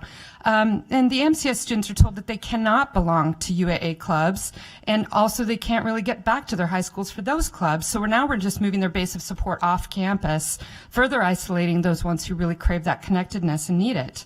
And I really feel and fear that they're going to fall apart in college without that connection to adults. I'm also concerned just on the most basic level with the ADA compliance of the walk, the feasibility, the cost efficiency of the busing system. It seems like we're adding costs, not taking away. It feels like there's a lot of liabilities. We have students who are visually impaired. We have students who are in wheelchairs, and asking them to walk back and forth just doesn't make a whole lot of sense when there's no sidewalk and there's no lighting system going on, and it's long. So I just want to say, come and visit our school. I'd be happy to take you on a tour anytime you want, and thank you so much. Thank you. And Erin, when you say the call. Good evening. My name is Erin Bevis, and I attend the Alaska Middle College School, otherwise known as AMCS. Before I continue, I would like to thank you for being here tonight and giving me the opportunity to voice my opinion. Even though I am a senior, I am extremely vested in this program because, like many of my classmates, I have a sibling that will be entering AMCS this coming fall. One of the issues at hand tonight is the proposed moving of the ASD-sanctioned AMCS classrooms to King Tech High School. I'm here tonight to voice my opinion on the subject. As a student of AMCS, I have been blessed with the opportunity to be in a program that allows high school students to take college classes and allows them to do so free. However, the proposition at hand makes it all the harder to be in the program, and let me tell you why. For the last 2 years of my life, I have been able to take part in a program that truly allows for its students to grow and develop as people. If we are to allow this proposal, the sense of community that we have at AMCS would be gone. I would like to make it known, although I do not speak for all of my peers, that I left the traditional high school setting for a reason. I ask you, the Anchorage School Board, to consider those of us who wish to no longer be in a traditional high school setting. I would not want to go back, and we should not be forced to. Another thing that I ask you to consider is the issue of transportation for AMCS students. Now, I understand that that AMCS students have the option of busing from their affiliate high schools and the occasional bus to Rasmussen Hall. But for many students, myself included, they drive to and from classes. Now, I don't know how many of you have been on the UA campus or have had to take classes there, but having to drive to and from classes can actually cause some financial troubles due to the fact that we are always having to pay from gas from driving to and from classes. Speaking of money, and from my understanding, as it is my assumption that in the long run, AMCS will actually save the district money. This is due mainly to the fact that when AMCS students are enrolled at UAA, ASD only has to pay for the advisory teachers. They don't have to pay for the maintenance fees of UAA, and they only pay for tuition based directly off of the student involvement. Overall, it would be more beneficial to keep AMCS at UAA than to move it to King Tech High School. Unfortunately, I do not have enough time tonight to talk truly in depth about the cons of moving AMCS. Again, my name is Erin Bevis. I am a student at the Alaska Middle College, and I would like to thank the school board for their time. Thank you. Thank you. If I could have, I believe it's Sonia Vance and Caitlin Vance.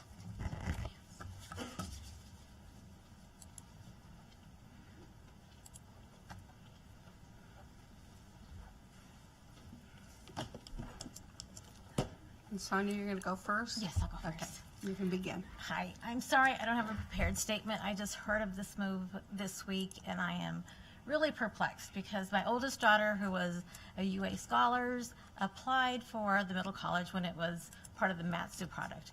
And then she ended up staying at her high school because of that friendship connection. And then it became an Eagle River product, and the kids were thriving there, and then that closed, and now it's here.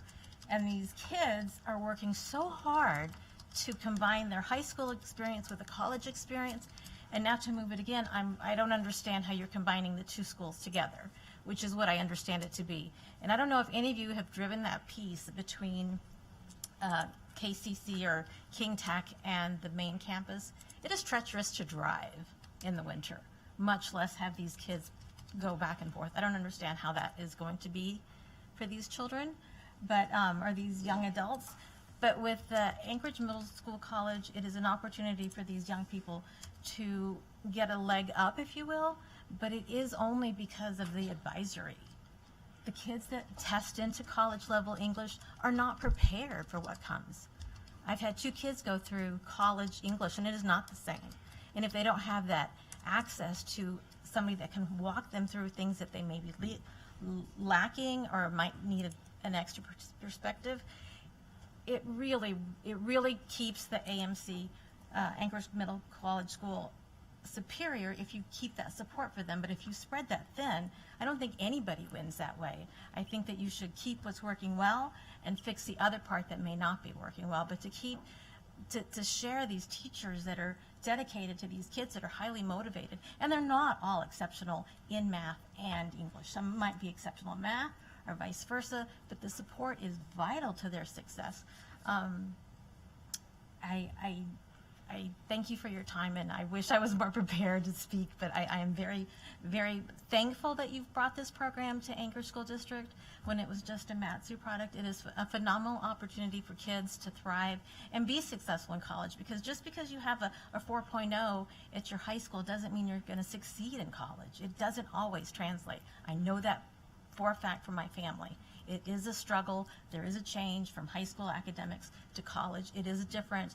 Some kids thrive, some kids don't, but your freshman year can make or break children, and I just think that you should support what is working well, which I believe is the Alaska Middle College School. Thank you for your time. Thank you. And Caitlin will start the clock here in a few minutes for you. Thank you all for being here today. My name is Caitlin Vance, and I am a student and junior at Alaska Middle College. Sorry, I do not have a speech. I did not know I was speaking today, but here I am today, using my amendments to help you guys out. Thank you, active community members, for being here today, too. Seeing that I do not have a car, it is very difficult for me to get to and from college classes just in general. So considering that we would be moving all the way from KCC to UAA is just crazy to think about. The 4-way stop is already crazy just to walk, but just being alone on the winter, icy days, no light. I have class at 8:30. It's very scary to think about. Considering that I have a torn meniscus, far walks are sometimes not a good option for me. It's already dangerous enough for me to walk one class to another in UAA campus. Imagining there'd be a longer distance is quite scary to think about. Not only would it be difficult for students at KCC, it would also be difficult for students at Alaska Middle College, considering that we have different passing times. Seeing that if Alaska Middle College students are leaving at a certain time, we would also be disturbing the KCC students from getting up, causing a little bit of a ruckus. Not trying to, but it would be a little bit noisy for us to leave and get up and disrupt their classes and teachers. Not only that, but Alaska Middle College is trying very hard to prepare our students for the future, and this would just disrupt all of that, I feel like. If we're looking at the values, we see attendance as a problem, and it already is very hard to get from one side of the campus to the other, and then adding length from KCC and then trying to get to another side of the campus, it would be very hard. And I have teachers that will not allow me to miss more than 2 days of my class. I will fail. And it's really hard to consider that those 2 days could be just from walking from one side to the other. It could be nothing else. I could be going to class perfectly, but just a time management, you know what I mean? So I would really just like to stay where we're at. And if it's not costing money, then I don't see how that's an issue. But thank you for being here today, and thank you for allowing me to speak. Thank you. We appreciate it. Is there anyone else that would like to testify on a non-action and non-agenda items? Okay, seeing no one, is there someone? Oh, okay, yes, come forward. Don't be bashful, just come on up. She just needs to state her name. And if you just state your name for us, please, and spell it. I'm Roey Armstrong, R-O-E-Y, Armstrong. All right. Okay. I got it. And go ahead and begin. I'm here on behalf of the Anchorage School District canceling the trips within the United States for the coronavirus. My class has been I go to Winterberry Charter School, and I remember hearing about this 8th grade trip in first grade and thinking, wow, I can't wait until I get to 8th grade to go on this. And I've been fundraising for since 4th grade, and I haven't missed a single fundraiser. Done every single event, every single thing to work my way up to get the money that I needed to go on this trip. And I remember when we decided to go to Durango to do this expedition, I was really excited, and then to hear that I couldn't go was really devastating, because I've worked for this for so long and thought about this, and this has been my ultimate goal to get to this point of where I can go on this trip, and just it was really sad. So I ask you to please I think it should ultimately be the parents' decision to decide if it is safe for their student to go on a trip outside of Alaska or wherever. Thank you. Thank you. Is there anyone else that would like to testify? Yes, come on up. I know you. All right. I am logging in my phone because I have a picture to show you. My name is Kelly Lessons. I've been here before. I was here 2 weeks ago on my birthday for 5 hours. I didn't say that then, but I'm back. I'm here tonight. I've spoken a lot about recess and lunch. It's my understanding that the superintendent's update in just a little bit is going to talk about the wellness initiative. And I want to show you a picture of something gross. The camera can see this too. These are germs that we cultivated for my 3rd grade daughter's science fair project. It's not coronavirus, but it is the stuff that grows off of things that kids touch. It was a computer keyboard. And I say this because it occurred to me that one of the things that I've never talked about in any of the wellness committee meetings is the importance of time for hand washing. And at our PTA meeting today, our Nurse Donna, said something like she'd like to use her funds that the PTA provides to buy hand sanitizer to put, pumps outside. Kids need time to eat. They need time to play. They also need time to have clean hands between eating and playing. And in a new era of the coronavirus and God knows what, kids are growing on their computer keyboards. It just occurred to me that I would share that little piece with you. And in closing, I just would like to extend my appreciation for each of you for working with members of the community on this Recess and Lunch initiative. I'd like to extend a special appreciation to Dr. Stock and Ms. Sutton back there, and to each of the principals and teachers and community members that has been involved with this process. And I'm really eager to hear from Dr. Stock, so I'll leave it at that. Thanks. Thank you. Is there anyone else that would like to testify? Please come forward.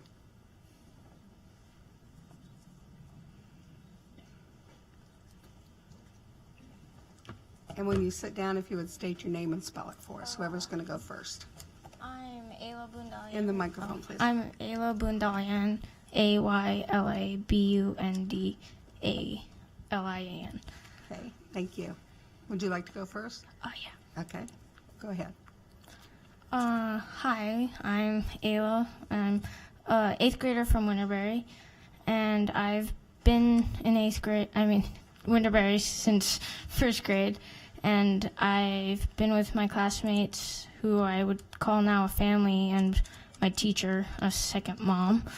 And we've been working on this 8th grade trip since 4th grade, I'd say, and I've been looking forward to it since 1st grade, seeing many 8th grade classes go on their 8th grade trip and come back closer. And I'd also say it's a great opportunity for us to develop our own independence, because our parents, coming from also a very protective mom, our parents aren't allowed to go. And we even had a class meeting today where the option of my teacher not coming with us was brought up, and parents volunteering instead, but we all decided no. And I just think that it was a pretty big bummer that we didn't get to have a say in the decision of us not being allowed to go on our trip. And thank you for your time. Thank you. And if you could spell your name? My name is Annika Wolfe, Annika Wolfe. Hi, my name is Annika, and when I woke up this morning, I had a feeling that something was not quite right, so I started my day, and my mom comes into my room and says, "Hey, I have some bad news for you."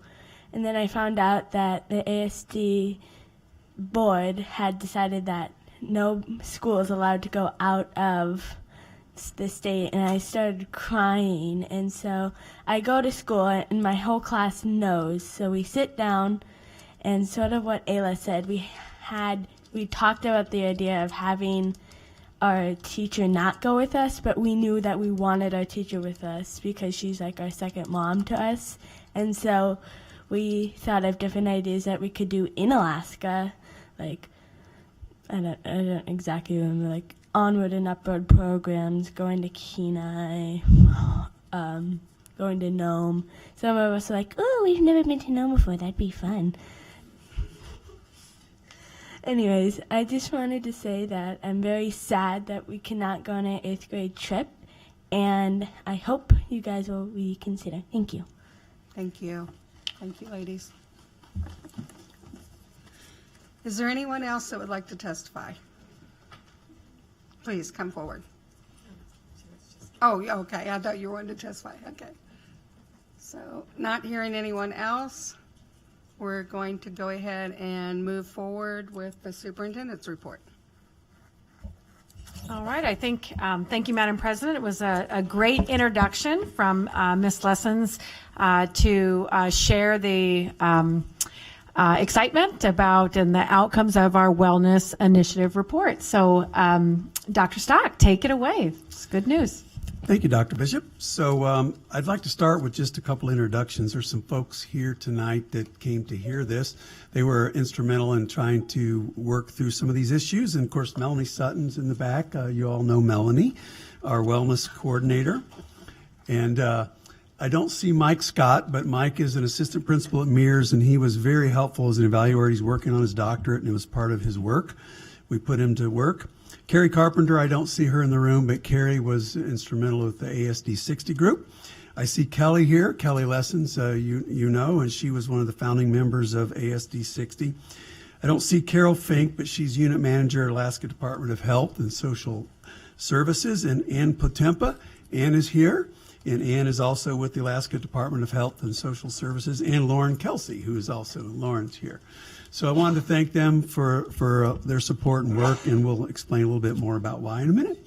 So as an overview, all of you know, and by the way, these slides have not been properly moffatized, I call it. Kathy, we purposely just left them in narrative form with lots of words because we are going to post this this week in the Hot Topics as a narrative, so it doesn't follow our normal pattern. So I don't want you to have to read all this. I'm just going to pick out some highlights, but we will post this whole report going forward. So fall of 2019, we had 21 elementary schools who volunteered to be in this pilot. 19 of them continued, and we left the list of those schools at the bottom there for you to look at later. And so the next slide talks a little bit about the goals. And when this group got together, the 21 or 19 schools that finished were given these 4 targets. They had to do 10 minutes of seated time to eat breakfast, 20 minutes for lunch, 54 minutes of physical activity, and we described that more specifically as actually elevating your heart rate. You know, it's been hard for schools to get 54 minutes in with all the expectations they have. We just didn't want them, I guess you could say, cheating by counting walking down to the gym as physical movement, right? We wanted them to actually count 54 minutes of physical movement, which meant elevated heart rate. And we also wanted to do our best to maintain the overall integrity of our new reading initiative that we put in place with regards to reading. There was one more, which meant they had to participate in the evaluation, which we're going to talk about tonight. So how we started. As you know, the participating schools, many of them had 20 to 25 minute lunch periods and 20 minutes of time at lunch, but not all of it seated time. So that's kind of how we started. And as far as recess, many of the schools had 20 minutes for recess total for the entire day. So to align with the physical activity goals, they implemented increasing the amount of recess time. They could split that. Many of them put it all before recess. Many of them split it into pieces before and after. But they all had different ways of tackling it. So we looked at what we call the movement breaks. And again, these were, sometimes they called them brain breaks, but we wanted to differentiate that from just sort of a break from normal activity to being physical movement. During this pilot initiative, the principals typically gave teachers a little more flexibility to try to meet those movement requirements. So how that looked varied widely across the pilot schools. All the schools adjusted their schedules to try to make this work. A number of the schools took the time away from social studies, some from science, some from language arts, to accommodate the longer lunches and recess. Many of the schools had to make some additional space issues because of the number of students trying to get through the lunchroom at the same time. How did we go about evaluating it? There were three parts to this study. The first one was student surveys, and many of you have heard me use the name Dr. Juliana Cohen from Harvard. From the T.H. Chan School of Public Health, she volunteered through a grant to fly out here to Anchorage and to work on a set of surveys. And Mike Scott, our project evaluator, helped that part of it. And what this came down to was almost a controlled study. We had 11 schools that were matched that we called control group schools, and we had 19 schools that were in the pilot.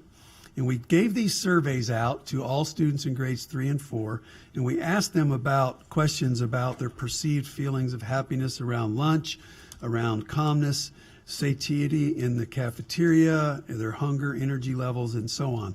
And we gave out about 5,000 surveys. We'll talk a little bit about the results in a minute. The second part of it, and this is where the Alaska Department of Health and Services comes in, they had a grant. They had some money that they could help us with, and so they commissioned principal interviews with every one of our principals in the pilot study. I think there was one they couldn't get connected with, but I think all other principals were in it. And so those interviews took place between November and December, and they occurred by telephone or in person. And so the third part of the research was what we call the qualitative part, where Dr. Cohen flew up here and she met with 6 schools. She interviewed staff, that include parents, teachers, staff interviews, and also the cafeteria managers as well. So what did we learn? So in terms of the student surveys, there were 3 items we selected because these were the ones that we would call statistically significant. And I guess I need to explain that term. It simply means that based on the numbers and the statistics, the results aren't random. We believe that these results are real. It doesn't necessarily mean that they were urgent or important, but in this case, statistically significance is a research term. But we do believe that these results show differences. So between the pilot schools, on the far right, you'll see what we call a p-value, which means at a 0.02 level, that means we're 98% confident that there is a difference between the pilot schools and the schools that were not in the pilot. And in this case, you can see that when asked about how often they felt happy in the cafeteria, there was a statistically significant difference between the schools and the pilot. And we believe that has to do with a couple things. One, they weren't rushed. Two, the 20 minutes of seat time was sitting, enjoying, and eating their lunch and visiting. Some of the schools had games and activities for the students when they were done with the lunch, for those kids that finished early, and so on. So we believe that that finding was significant. The second one was, how do you usually feel when you finish lunch? And 0.01, which means 99% confident that the students in the pilot schools really did feel very full or less hungry than the schools in the non-pilot schools. So what we believe is with the more time, they're finishing their lunches. And that did collaborate with or go along with what some of the parents said in the qualitative study. And last of all, how hungry do you feel after lunch? And you'll see that they didn't feel as hungry as well. So those were the three items that were significantly different between the two pilot groups. Next slide, a few positives from the interviews and the quotes from staff. At the bottom, you'll see one quote, "With the share cart now, there usually isn't anything left. The kids who need it are getting it." So with the extra time, the kids that are hungry are going through and eating second portions and so on. So that was a positive. Another one on the next page, one of the things we learned, and this was a parent quote, "My 3 kids come home with empty lunch boxes." That's never been the case. And so with the extra time, it appears that at least that quote shows that and it fit with what the students were saying. Another one had to do with a teacher quote who said, "We switched recess up before lunch and it made a huge difference in behaviors. There's not as much drama. They sit, they eat, they socialize, and so on." And the second quote below just mentions that there were less discipline problems carrying over out onto the playground and so on and back into the school. The next one, another positive that was mentioned in the qualitative study was a quote from the cafeteria staff who said, "The principal was in there and that would help. An authority figure makes a difference on behavior." And so what we learned is that because of a variety of issues, there were more teachers and more principals who were supervising these places, which is another reason why there may have been more better behavior in those places. The next one, the majority of teachers noted that the extra recess and the various physical movement breaks had a positive effect on student behaviors and their abilities to focus, especially when they had the flexibility to take the break when the teacher felt it was needed. Not necessarily at a scheduled time, but when the teacher felt like this is the right moment, this is when they need the break. Many of the teachers had some positive things to say about the additional responsibilities, but we'll explain some of the obstacles in a minute. But some of the teachers who felt like these longer lunch periods allowed them to have more time with students. One teacher quote, "We really get to know the children as people. We enjoyed our time flexibly with the students." Some of the obstacles that came out of the study. One of them is that the older students at many of the pilot sites actually didn't have less disruptive behaviors. And part of that is because the 5th and 6th graders, especially 6th, ate really fast. Now they're sitting there trying to get their 20 minutes in. And so there would likely be some adjustments going forward if this were to carry on. Teacher quote, "I like longer lunches, but the kids finish and don't have enough to do." And so that's an example there. Next one. Teachers and parents did notice substantial increases in behavioral issues when the students had indoor recess. And those of you who've been teachers know what an indoor recess is like. Teacher quote, "Behavior problems go through the roof when they don't get to get outside and run." Some obstacles now from the teacher's point of view, and some of these are quite big actually, but many of the teachers in the pilot schools who had to cover longer lunch periods felt like the added responsibilities were exhausting. There were some perceptions that they had less time. One teacher quote, "There isn't coverage for the kids, so the teachers feel more burnt out. Teachers are doing less and have for other things, and because they're doing so much more." In those cases, Because of difficulties with noon duty and supervision, more teachers were doing more lunchroom duties and so on, and that was just one of the facts. And quite frankly, as we continue to have budget issues and reduce staff, every time you have to cut FTE to a building, there's less teachers to do those extra supervisions, and it's just a unfortunate fact of where we are right now. The next one has to do with the noonday help. This came up over and over. The bottom quote probably explains it better than I could. Teacher said, "It's hard to staff. You need someone who's kind, caring, and responsible, who passed a background check, who's willing to segment their day to work for just 2 hours in the middle of the day and then be paid $10 an hour." That's a heavy lift. We have offered principals some opportunities to take their kindergarten TAs who have a higher wage than noon duty and have them take the noon duty slots.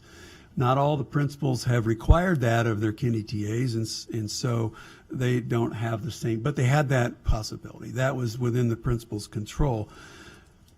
And last of all, some things we learned, and these come directly from the research that was done with the principals. 63% of the principals who were interviewed said they would continue the pilot. 16% said they would not. 16% were undecided. And some of those undecided had to do with maybe waiting for the district to take the lead on these things. It was interesting. Some of the principals said we should just make it universal, make everyone do it. Others said it doesn't work well unless everybody's behind it in your school. So there were a variety of opinions on that side of it. But I would say it's true that a majority of the principals in the pilot said that it was a good thing for their school and that they would do it again. Reasons for not continuing it, or why a principal would be undecided, in addition to the waiting for the district to look at it, were that the additional burden on teachers and staff, it's also there. Next slide talks about some of the implementation issues. And so one of the things principals said was that the teacher and staff engagement is crucial. If they're not behind it, if they're not interested in it, it just didn't work so well. It also mentioned that teachers needed flexibility, not only with the curriculum to make judgments about what they needed to leave out this week, but also balancing the roles of teachers with regards to supervision. So what's next? So we would share the findings with the Wellness Initiative and put some of these reports up on the Hot Topics page so that people know what they are.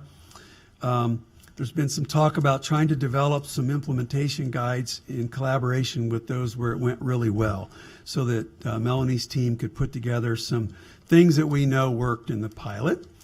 And I think as far as next steps, at some point here soon, the governance committee may be asked to take a look. When the board ad hoc committee finished their work, when we agreed to do the pilot, suspend the board ad hoc committee and do this pilot to research it. Now we know some things that work and then things that don't work so well. Now I think the next step is probably around policy, and I know there will be folks interested in that. When that board ad hoc committee finished their work, they had recommended some thoughts about board policy 5040, which talks about wellness. And so I would say that probably using that as a starting point at one of the governance committees to talk about, does this have policy implications for the district? Yes or no? Do you want to continue the pilot as a voluntary basis? Do you want to take the things we learned and change policy and or require it? Those are some things that we want to think through. So that's the conclusion of the report. Thanks to the folks who helped with it. And one last thing, there was no cost to all the evaluation. I had some people ask about, well, how do you get some professor from Harvard to come up here? And what about all these other things that you did? Those were all free. It's part of her research agenda. And she said this was the largest scale study she's been familiar with in the United States on this topic. We've been getting calls I got a call from one of the state's equity groups who's very interested in this topic as a policy initiative. So I think it's probably going to take on more of a national look as these things get publicized. So that's the report. Are there any board? Yes, Ms. Hilton. One of the parameters at the beginning was not to disrupt the ELA program. Did you see any differences in the control groups or any reports from principals on how it may have positively or negatively impacted that? The concerns were perceptual. We haven't done enough data analysis to look at anything with just one semester. There isn't anything there, but as far as hard data to look at, there were perceptions from a few of the principals that yes, it had an impact because they had less time, but their concern was related to time only. It didn't. There weren't concerns about, well, we're falling behind now because of this. It had to do with time. And so one thing we asked them to do was that if they did take time from language arts, to be judicious about it. So if you have a 90-minute reading block, you don't shorten it to 60. You take 5 minutes from it, and you take 5 from here, and 3 from here, and 5 from here, and try to, and that's what the advice was. And for the most part, I think everyone did that. So they kept the integrity of the block. Any other board questions or comments? Okay, we'll move forward. Thank you, Madam President. And I just wanted to touch base on this last topic of COVID-19. And I want to share something else of a success, if you will, in regard to our students, just because it reminded me. I attended ceremony at Providence Hospital for changes of caring. And of course, we're in a medical facility, and the nurse of pediatric presented the award to the kids and the thank you and the celebration. And we had, I believe, 7 schools, elementary schools present. And speaking of hand washing, it was great because they're talking about safety and what's the biggest way we can stay safe from germs. And our kids, of course, raise their hand, wash your hands. And then they even had, yes, and you have to do it to the birthday song. It has to be that long. And they said, well, what else? And somebody said, well, keep your hands out of your face and don't put your hands by your face, and it has to be chin or under. And so I want to let you know that ASD kids wowed the doctors and the health board that was there, as well as the nurses, because they were not short of answers of how to stay healthy. And we do know that is one of the best ways to avoid getting sick, whether it's from this virus or any other virus, the common cold, corona, or this one. So just want to share that. And in regard to the decisions that have been made, and we've tried to do our best to share with the community, not only those schools that are affected, but with the board as well as district staff, as well as our families, with notices going out. And wanted to share with the board and just reiterate some of those reasons. And I do understand that this isn't, everyone's not doing this. Everyone's not doing this. And you're probably familiar that not everyone in a school district sends over 1,000 students out over a couple of month period to places that, in regard to catching, I mean, we wouldn't want anyone to become sick, but certainly whether it is, misreported or scare, it really isn't to put anyone to fear something. Because certainly, like I said, our kids are well prepared. They understand that. The decision was made because the school district can't just abdicate our responsibility for students and staff, and the safety remains with us. And the ability for them to get home, as well as to go to places that could, affect that ability to get home and affect their health. And so knowing this, and we made the call on Friday, and today word came out from the CDC about international. Don't send students over to foreign countries, actually, for students in foreign countries, or actually they went on to receive foreign students in our country. So that came out today as a guideline. Of course, these aren't hard and fast laws that are being thrust down. We can only respond in coordination with our team, the health team here in Anchorage, as well as the health team in the state of Alaska. I shared that my own child, and I could make that decision for my own child, did travel. My child was in another state and went to Seattle, to an area that actually had confirmed cases. I am able to make that decision for my child The other 48,000 students that I have to make decisions for aren't my personal children. I am the responsible person that this board has charged with making decisions in regard to the health and safety of not only their staff, but students. While I can take the liberty for my own child to be a risk taker, to chance that she would get stuck somewhere, I'm willing to do that. I am not willing to do that with other people's children and their babies, and not guarantee that I can get them back when we say that they can travel without injury. So the picture is a little bit different when you are an agency or an agent responsible for other people, because it is school travel. It is sponsored by the school district. That doesn't mean that they're paid for by school district. You heard this evening, it's personal money, it's working other jobs, it's fundraising, it's parents' gifts to their children their senior year. So by saying sponsorship, it's not that we paid for every child, and I don't want the public to think that ASD in our budget scenarios are sending thousands of kids out. But I do want the board to know that it is sponsorship under our responsibility, our legal and moral responsibility. It is sponsorship in the fact that the staff that go, we do pay for them, and we are continually responsible for them while they work. That is their work zone that they would go to. The accord of discipline, if you will, your students' rights and responsibilities remain.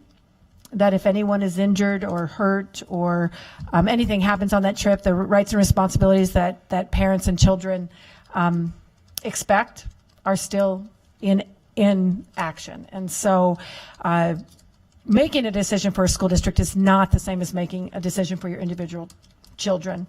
And there are trips that they made decisions for their individual children with parent chaperones. And that was, it was clarified that it wasn't and no longer an ASD event, that it was individuals making decisions for their individual children, which is absolutely appropriate, absolutely a right, the same right that I had with my child. I'm in a different position. 6,000 employees, 48,000 kids, if you count all the preschoolers and everything. I am not willing to risk a child not coming back or an adult person getting stuck outside. And I wanted to share that with the board and share it publicly. It wasn't easy. It breaks my heart. I've had that experience. It makes you angry. My child couldn't travel once for a trip that was already paid. I only received even 50% back with the policy. I get the gut punch it feels like, and the disappointment to children. But it was the decision that was made for the right reasons, not in isolation, with the medical professionals, not only in our city, but our state. And I wanted the board to know that I stand behind it. And if I had to think it again, I would do it again tomorrow. It's that important that we ensure that our kids are here. Alaska is really different than traveling on a Texas highway. You know, if you're out for a long time, you'll be out. You could. It's just unpredictable. And when you work with other people's children, predictability is something that I would value. Thank you. I just want to add, as a board member, it was kind of a coincidence. 3 board members here had trips sponsored by ASD to go to a National School Board Association conference.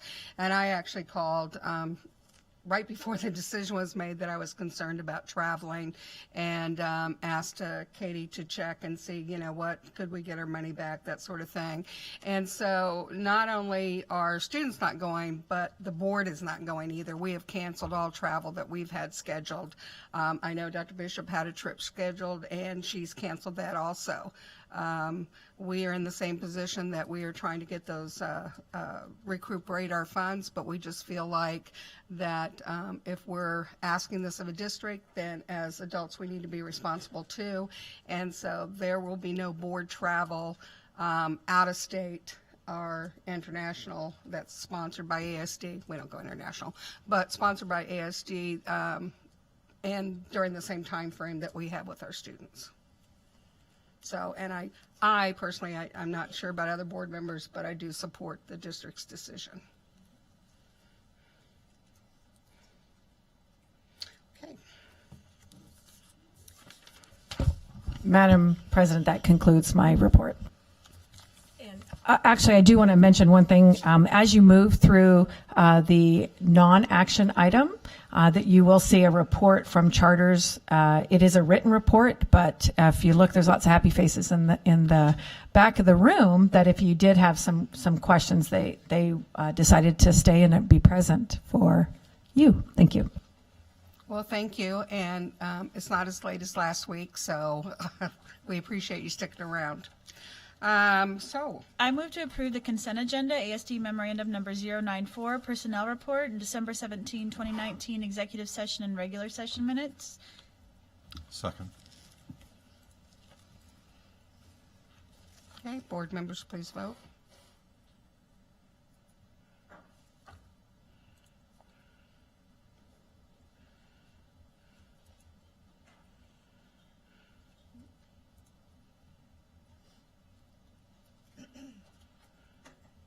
And that passed with 7 yeas and 0 nays.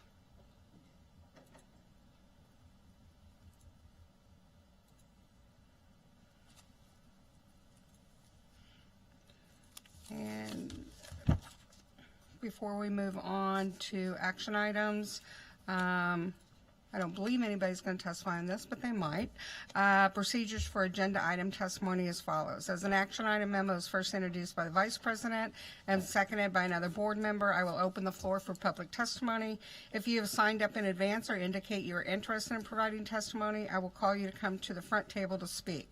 You have 3 minutes to talk, and you will see a timer on the screen in front of you to monitor the time remaining and inform you of when you need to conclude.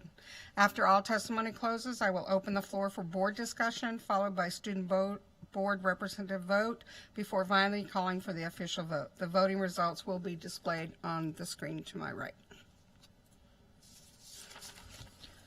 I move to approve ASD Memorandum Number 091 and authorize the superintendent to award a contract for the North Star Elementary Roof Replacement Project to Orion Construction Incorporated for a total award amount of $2,566,807. Second. Is there any public testimony on Memorandum 091? Seeing no public testimony, is there any board discussion? Seeing no board discussion, board members, please vote.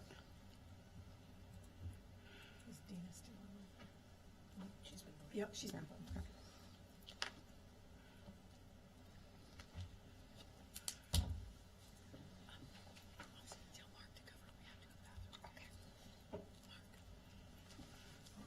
And that memorandum passes with 7 yeas.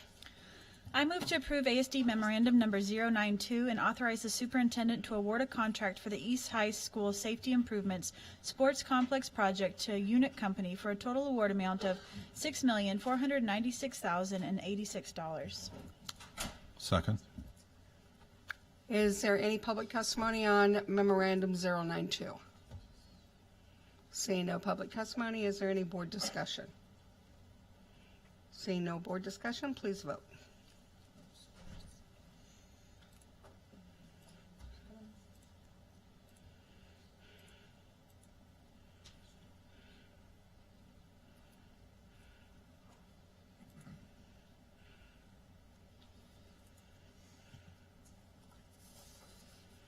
And that memorandum passes with 7 yeas. So at this time, is there any non-action items that board members would like to pull? Yes, Ms. Hilding. Can you pull the charter reports, please? Yes. And do we want to, Ms. Mitchell, do you want to pull the added resolution for 181, HB 181? Okay. All right. I'll let you go ahead. Oh, thank you. And it was, it's always nice to read through and see all the wonderful things happening. But today during our work session, we talked about our guardrails, and one of them was making sure students have access to choice programs. And in looking at all the end of year reports, there's significant difference in, especially our low income students, having access to our charter programs. I don't know that we've ever, and I don't know if our guardrails will establish that. I certainly don't want to, punish anybody or something for not doing something we've never asked anybody to do. But is that something where you're thinking is going to be talked about when we do guardrails, or a concern for other board members in making sure, that our charter schools are open to all students in our district, and that they're all aware of it and have the opportunity? I guess my question would be, are you talking about transportation, or, because that's a lot of what keeps some of those inequities. I'm not sure I agree with that. Okay. I think that carpooling, I grew up in a poor home. My mom was pretty good at figuring out carpools. But I think that there's a lack of awareness and opportunity, and I don't know that I'm not going to propose to know the answer to what it takes, but when I see 13% compared to 56% in our district, that's a pretty significant difference. We've seen some charter schools that do neighborhood priorities. So I think there's awesome things already happening. We have some charter schools that do reflect the district. But I don't know how we're going to talk about that, or is that a goal of the board? I hope that we want. That's what we talked about, a guardrail. Well, and if it's a guardrail, that means we do away with one and make this. It already is a guardrail. Oh, is it? Oh, I don't. Where's my? My concern is just how we communicate that, and not that we hold people to an expectation that we haven't communicated. But it's certainly a concern, and this report really highlighted it. Well, and I think once we get into our guardrails and the superintendent and her staff show us how these will be implemented or how we'll address those, I think that'll give us more answers to that question. Is that good? Okay. Miss Tony? It's okay. Sorry. And I do appreciate you bringing that up, and I think we do need to have a conversation about it, but I do think we will cover it in the guardrails. Yeah. At least that's my understanding. Yes. That's my understanding too. Okay. I'm sorry. Okay. 'Cause I'm Just jumping. as a small insight in working through this, we do know that the lottery, we can't, we had set some specifications in the past, we couldn't do that. So the way around that is with communication, you have to build these groups, student groups, in the lottery. So it does take communication. It does take some thinking.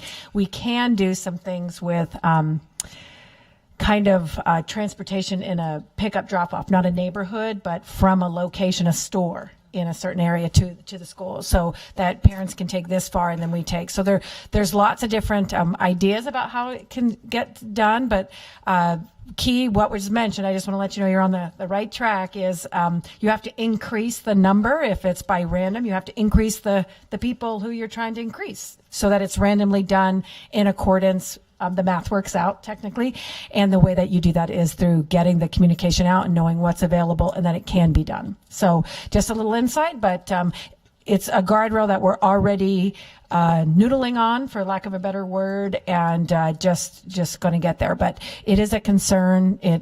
Our data don't demonstrate that in this program as well as others. Charters.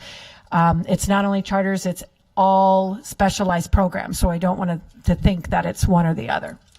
Thanks. And I guess my question also is our family partnership charter. I understand that that's going to be renewed early, or they're going to apply for renewal early. It's on the agenda. Is it? Yeah, it is. So is that something we're doing tonight? I mean, non-action. Okay. So just as there's any conversation on that. Okay. And do we have other charter schools here tonight, or just? They just are prepared. Okay. They're just Hi, prepared guys. for questions. All right. Does anyone have any questions? We're glad you're here. Thanks for sticking around. We appreciate you and all the alternatives you give to our students. Very much welcome. Thank you. Any other comments or okay? And Madam President, I just want to say thank you to these principals. And we chatted the other day about how similar our jobs are, that we both work for boards. And so they work for their APC boards and carry out those missions as well as me. So I spent some time with them. It was excellent conversation, discussion. And really I do like that the goal in ASD and hopefully that the board appreciates this is that schools are great schools and whatever kind of title and organization doesn't necessarily matter to me as long as they're good schools for kids. And our charter schools are good schools for kids and similar to our other schools. So I just appreciate that. And so thank you. So this might be a little different, and I know everyone would like to get out of here at a decent time, but if we have anybody that would like to just say something quickly, please come forward. You could say, what is a word? We could do like a game. Name one word that is descriptive of your charter school and your hope for the future. There you go. Come on, Anybody line up. Take the challenge. Come on up, right here. Line up. Yep. Give your name just so they can put a face with a name. Yeah. Who you represent. Yeah. And your word. Yeah. I got to have you guys do something. And your best word. Yep. Hi, thank you for the opportunity. I'm Adam Okelke. I'm the principal of Anchorage Stream Academy. And actually what I want to take the opportunity to say, since you asked, is how much we appreciate the district's support. But I think especially we should give some credit to Daryl Vinsek, the charter school director. He's an incredible asset to our charter schools. He comes to our APC meetings. He's supportive of all the principals. He's supportive of our schools. And he really helps us to make this all work and to make our schools great places. So I wanted to give him some credit while I had the chance. Thank you. Thank you. My name is Sarah Glasser. I'm actually the 8th grade teacher at Winterberry Charter School, and I'm filling in for my administrator. And I would say a phrase for us is education towards freedom. Nice. Thank you. Okay. Guten Nacht. My name is Chris Barr. I'm the principal of Rokashula German School of Arts and Sciences. And just to echo what Adam said, I really appreciate the district's support. And Daryl, thank you so much. I really appreciate that you're working with our APCs and the principals to make all charters better, not just Rolka. So thank you so much. Continue the great work as we're pioneers with you as well. So thank you. And I will be over to visit you soon. I hope so. Yeah. Tschüss. Auf Wiedersehen. Yeah.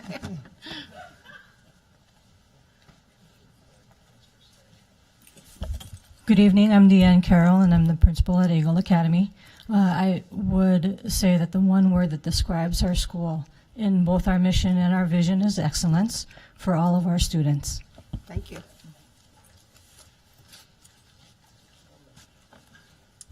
Good evening, I'm Amy Johnson, principal at Highland Academy Charter School, and I'm going to use one word, leadership. Very good. Thank you.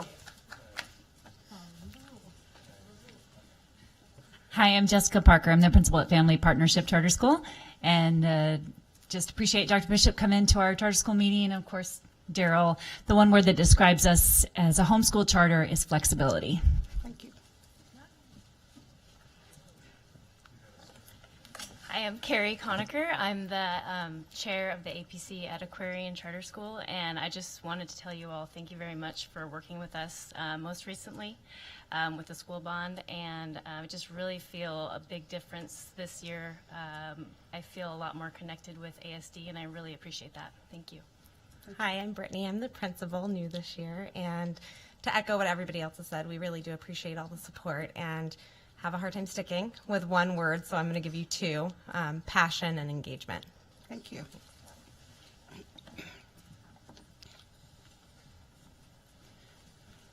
Hi, I'm Sheila Sweetser. I'm the principal for Alaska Native Cultural Charter School. I just want to say, just from my own language for Athabascan, I just want to say Anabastate for just everything and just being supportive. And, you know, just giving a shout out also to Daryl, too. He is a really big support to all of us. And I would probably say that my choice of words for us is just choice. Thank you. Thank Thank you.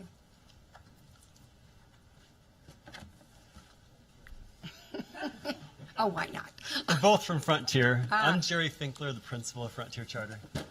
And I'm Steve Darrell, the APC chair at Frontier. So I turned to Steve and I said, what word do you have? And we have the same word. So I believe our children appreciate the flexibility that we offer.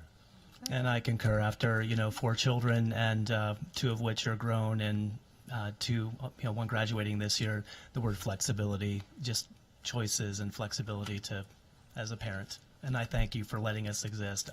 I'm grateful for it. I'm grateful as well. Thank you. Yeah, thank you. Thank you all. Daryl, you want to add anything? Oh, yes.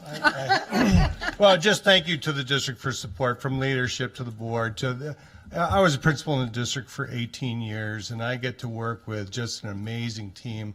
I have a great job. Dr. Bishop came to our principal meeting the other day, stayed the whole time, and just a great group of people to work for, great support from the district all the way around. So thank you. As you know, charters are so unique, but it's just been a great time. So thank you very much, and thanks for your support.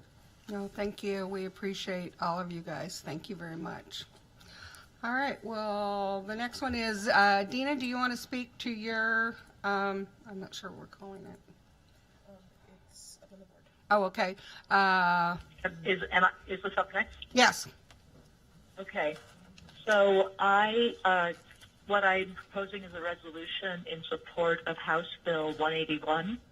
And what that bill does is it simply takes an Alaska statute, a couple of sections of AS 1430.360, which talks about health education for our students. And what it does is it includes, in addition to the physical and personal safety instruction, things like CPR, cancer prevention, drug abuse education, family health, including infant care, environmental health, child abuse, neglect, sexual abuse. It adds mental health to that.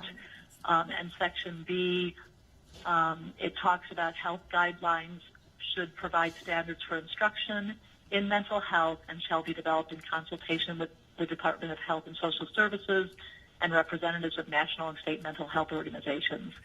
So that adds the mental health piece to other personal safety guidelines that are outlined in this. So I strongly feel that this is critical. We know that mental health issues affect our students throughout the state. The Anchorage School District has been a leader in social and emotional learning for quite a few years, and I think we do a good job of incorporating a lot of this. I think with more resources, I know that the board has over and over again said we would like more mental health professionals in our schools, and unfortunately our the budget just makes it difficult to prioritize that money. But I think that this is a very, very, it's important to include the mental health piece in the health education. It was glaringly missing before. And what it will do is it will task our Department of Education and Early Development and the State Board of Education, as well as the Department of Health and Social Services, to define what exactly the curriculum should cover. And ASD, I believe, has a lot of that already in our curriculum, and hopefully we can help guide that discussion. But I think it is critical in this, just to go through a couple of, let me find that document, a couple of the pieces that I put into the resolution. Hang on, let me pull that up. I'm sorry. Got so many documents open on this computer. Let me grab that real quick.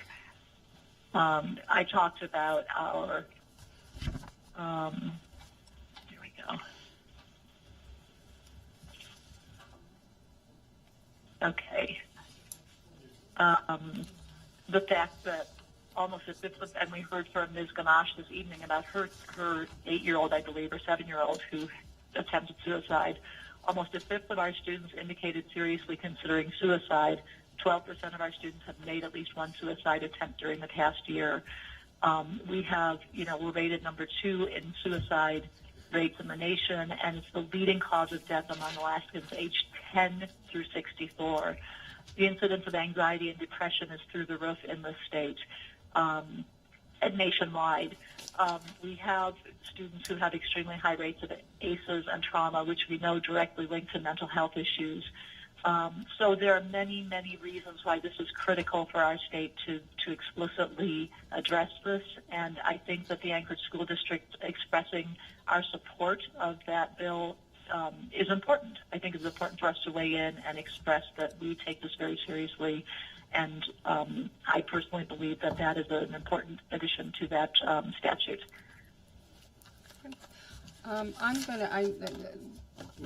Just before, I know that Dr. Bishop has sent something to the legislators on a district response, and I'd kind of like to hear that. Sure. Thank you, Madam President. We did send our support to Representative Clayman in regard to mental health with some caution, though. I think the list that Member Mitchell listed off is in concert with what Mark talked about just a list of things that schools are responsible for.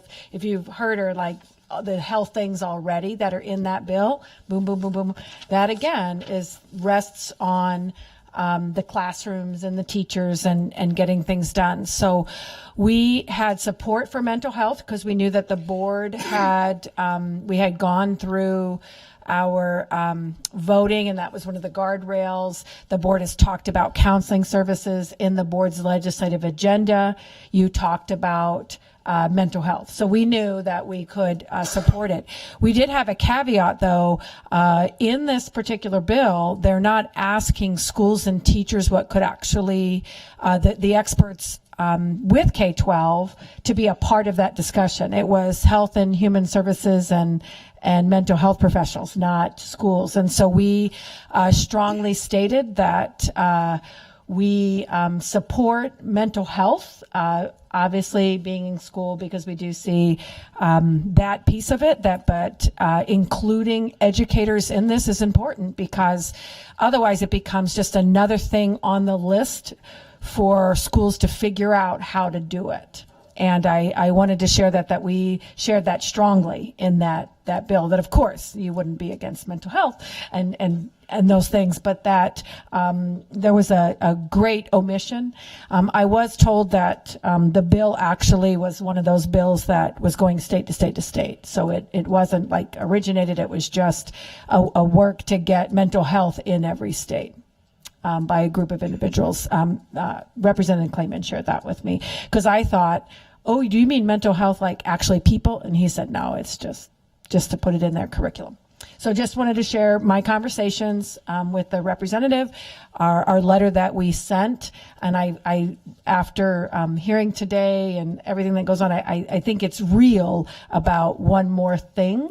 So we would want to be a participant in that, and we did stress that. Thank you. Mr. Holloman. And I was going to say, I support the concept as well. What I didn't see in the bill was funds or people, but it does task DEED with coming up with curriculum.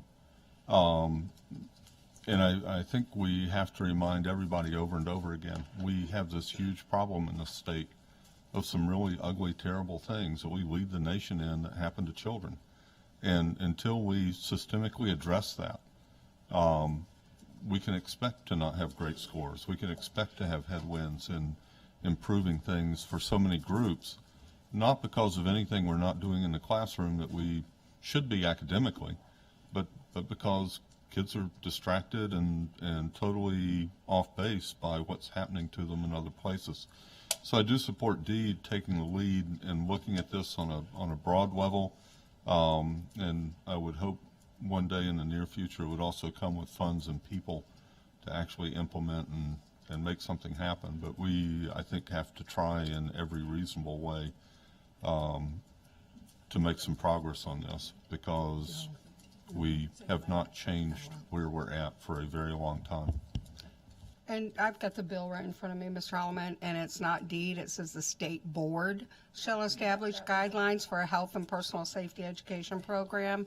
Health guidelines must provide standards for instruction in mental health and shall be developed in consultation with the Department of Health and Social Services and representatives of national and state mental health organizations. I assume they'd be like this board and just tell their administration to do it. Which will filter down.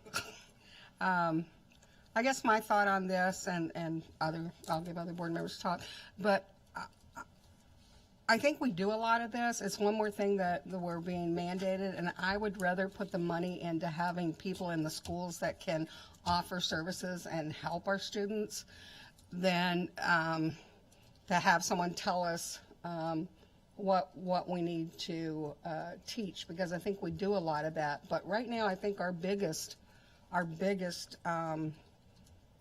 what we need more is those individuals in the schools that actually can provide services to our students and families. That's where I'd like to see money go, not in funding another curriculum. Ms. Michaelis? I think probably most of you or some of you here know just my own experiences with kids and mental health issues and how closely it hits home. Being on a board like this, it's given me an opportunity to look at it in various lenses. And when I hear, when we're talking about, funding and people and stuff like that, when I listen to everything else in our meeting and everything else we're trying to balance in a day, the one thing that we don't have is time. And it's not to say that any one thing is any more important than another, but until, we start taking a look at how much is being crammed inside of a day, for our kids, or we're willing to expand our day, in a healthy way for our kids, all we're doing is talking about supporting, adding more and more and more, onto, a close to crumbling house of cards for some kids, and maybe some adults where it's just getting to be too much.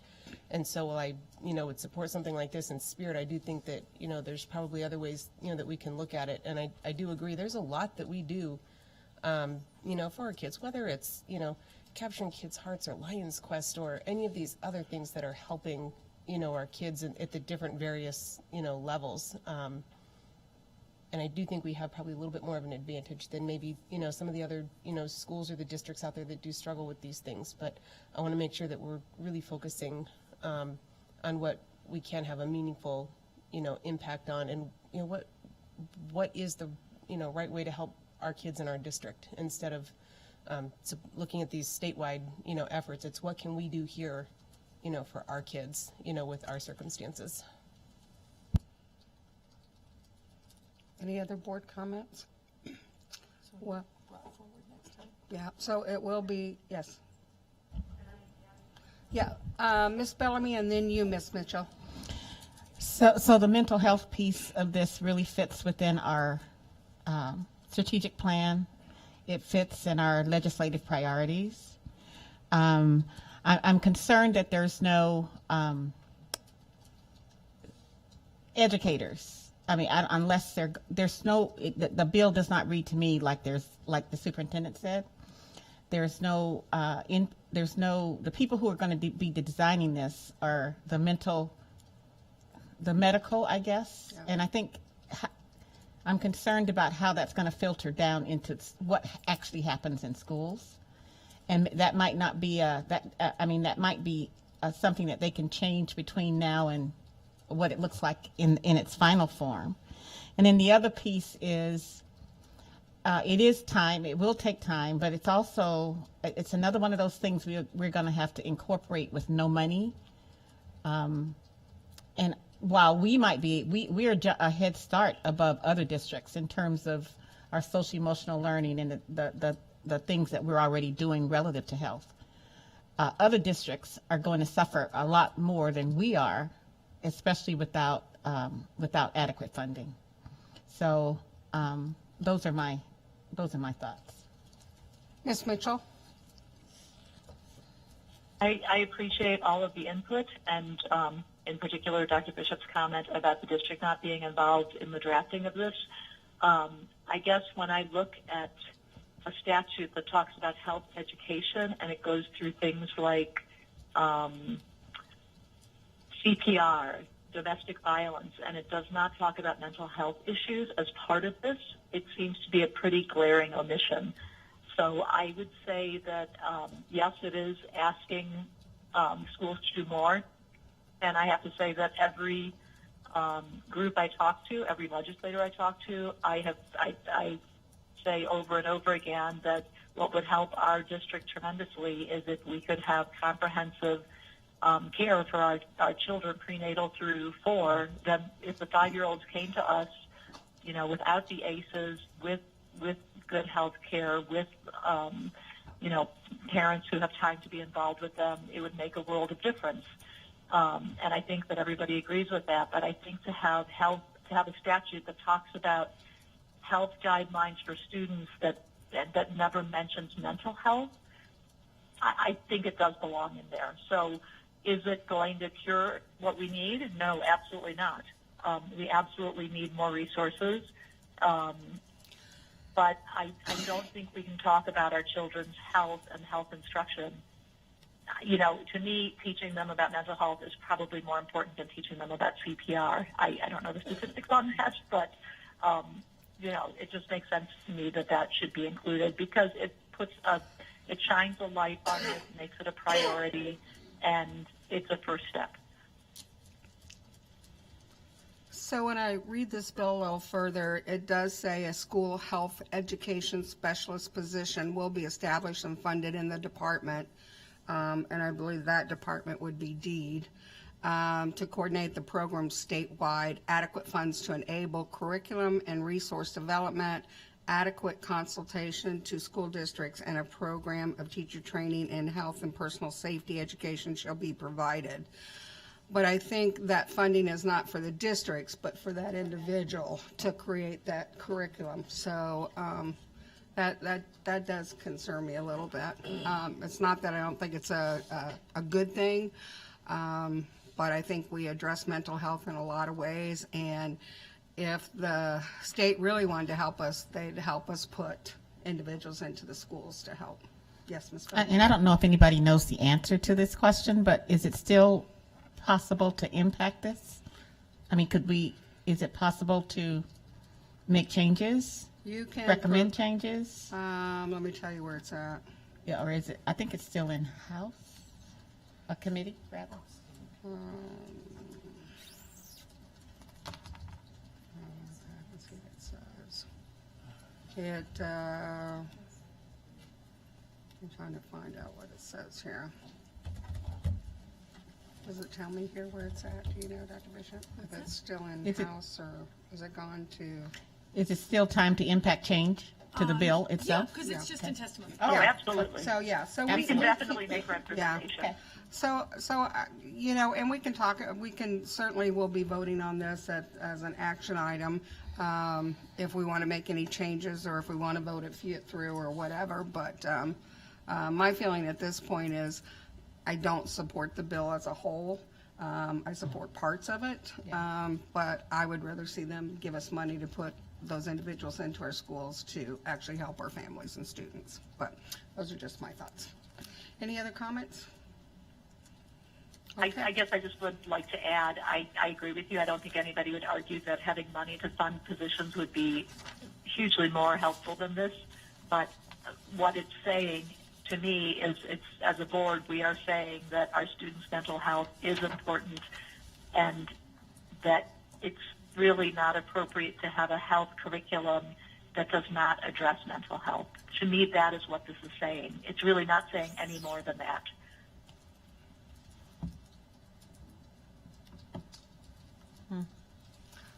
Okay, well, are there any other board comments on this? Okay, this will be moved to action item in our next meeting. What do we have left? I'm sorry? Request for information. Oh, request for information. Well, we didn't ask if there was any other, that's it then, never mind. Is there any board request for information, RFI? Mr. Holloman. I can't remember exactly where I brought it up. I think maybe communication. But it was to ask for a report from our communication office about how we do target underrepresented groups in our charter programs, optional programs, et cetera. I know that'll take a little bit to prepare, but that would be good to have if we take up the charter report at the next meeting to accept it. It'd be good to hear from that. I assume we're doing something, but I'm not sure exactly what it is. Are you talking about the family partnership? No, more of them. Yeah, Oh, okay. all of them. I see. Okay. And through the president, it did come up about how do we communicate our programs. We didn't really get the detail of student groups. That came up in our discussions about your guardrails. It was how do we communicate our programs in ASD, and we put it in a board connect, just the different ways that we have, but obviously needs to dig deeper. But what we do right now was put in a newsletter to the board that RFI was, we could resend it out. Yeah, but it was very, very general, and your intent, I think, is to go more specific. We didn't do that part, as part of the new guardrails, but your general question was posed. We just didn't dig deep. Yeah, thanks. Okay, so any other RFI requests? There's 2 listed, not prioritized yet.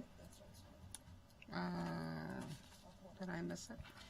And I think, did you want all programs? I think the request, Alan just said they did it about lottery programs only.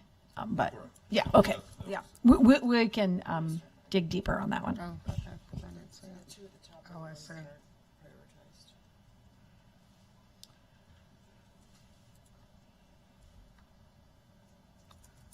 So, what am I missing? What would be the cost? Is that the one we're looking at? Yes. Okay.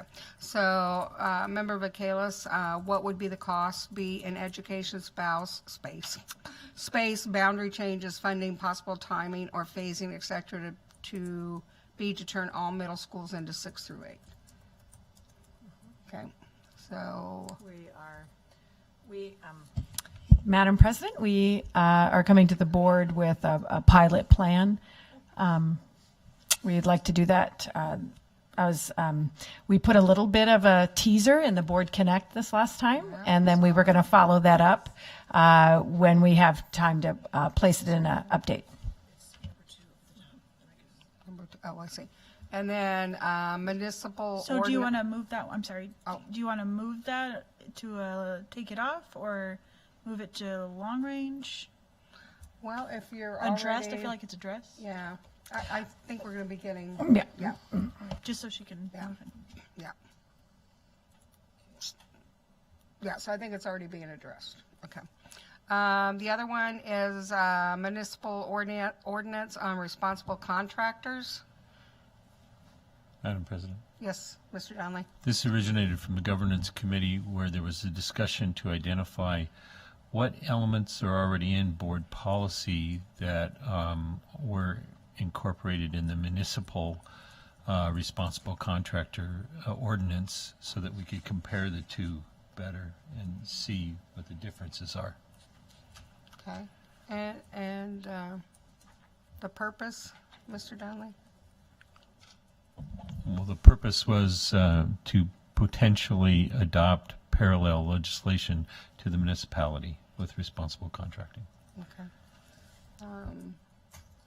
And I guess we would, what would be I guess I need to know what would this be as far as just a rough estimate on time with everything else that's going on, and where would the board like to see this? Madam President, I'd like Jim Anderson possibly to address that. Sure, Madam President, or through the President to Member Donnelly.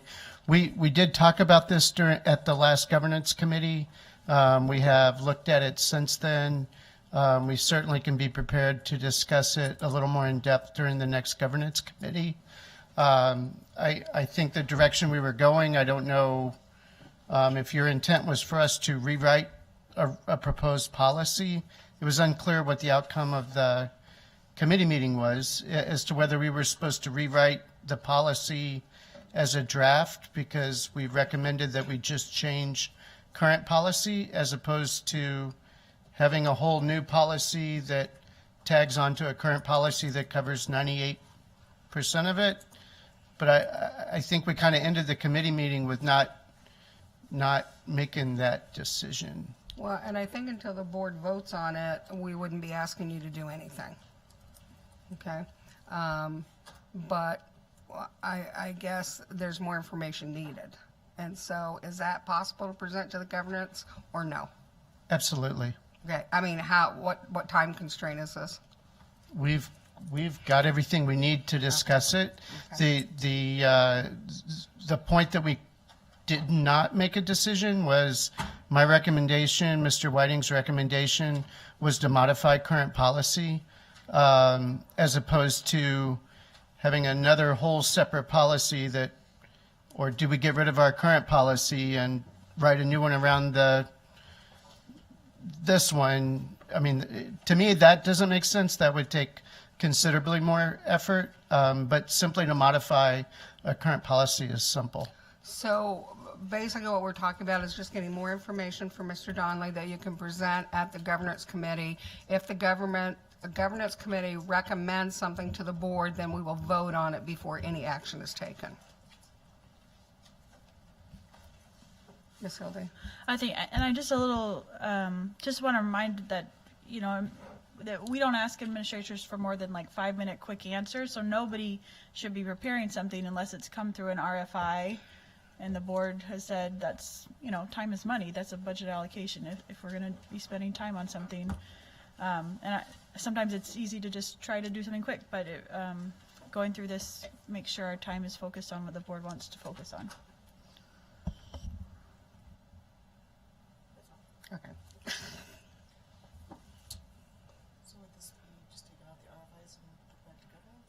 Yeah, it'll go back to governance because we'll get more information.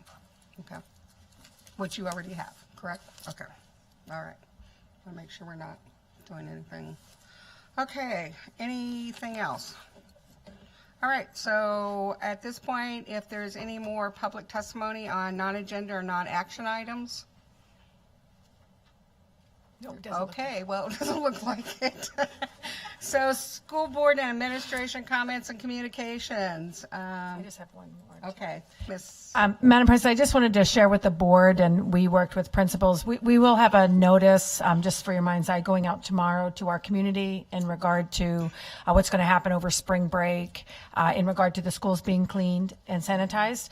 It is all schools, so even charter schools that we don't generally do any cleaning because they're on different contracts.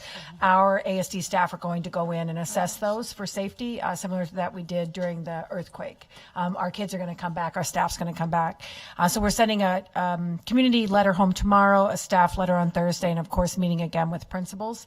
But did want to share scrub down head to toe, whatever pieces of parts of things, buses, as well as classrooms and schools, knobs, everything. So that is going to be taking priority over spring break. And it seems like it might be more beneficial after spring break, but yeah. Any other board comments? Yes, Ms. Hildy. I have school business partnership raffle tickets available. Quit pandering over there. For the next month, it'll be like that. Sorry. Thank you for your purchases. I think I've sold 10 or so. I got 50 more to go. Sorry, I can't buy that many. So, Ms. Bellamy, yes. Yes, thank you, Madam Chair. I'd just like to thank the district for its partnership in making the Betty Davis Youth Leadership Summit a reality. It was fantastic. We probably had 110 kids. The principal sent great kids. Dr. Kirsten Johnson Strumpler and Holly upstairs did a great job in helping us to formulate everything. The superintendent was fantastic. I won't tell you what she said, but she was fantastic. But most important, the kids came from all schools in our city. They had a marvelous time together. They focused on leadership and advocating for themselves, for each other, and for the community. And I walked away empowered, and I'm sure that they were as well. So It was very special time, very meaningful, and I want to thank the IBEW, ASD, and the Alaska Black Caucus for making that possible for our students. Great. Any other board comments? So I just have one. I actually went on the tour to Golden View and with our sixth graders, and also I happened to be at Hanshu when they were having their tour. So it was very interesting. They did a great job. The kids were excited. It alleviated a lot of their fears. I learned some stuff. They had ROTC over there recruiting, eighth graders if they wanted to come over. It was a lot of fun, and it was just really, I enjoyed it. So just wanted to pass that on. So administration, staff over there, anything? Oh, okay. One more comment. Thank you, Madam President. I've been appointed to the State Emergency Response Commission or group regarding the coronavirus. And at our last briefing, the most interesting aspect of it was how so many young people are not significantly impacted, even though they will have it. And they may have no symptoms at all, and yet have the virus, be carrying the virus. And I asked the state medical chief medical officer, what kind of guidance can you provide school districts for dealing with that kind of a scenario where you could have children that aren't presenting themselves any symptoms at all and yet being carriers in a classroom situation?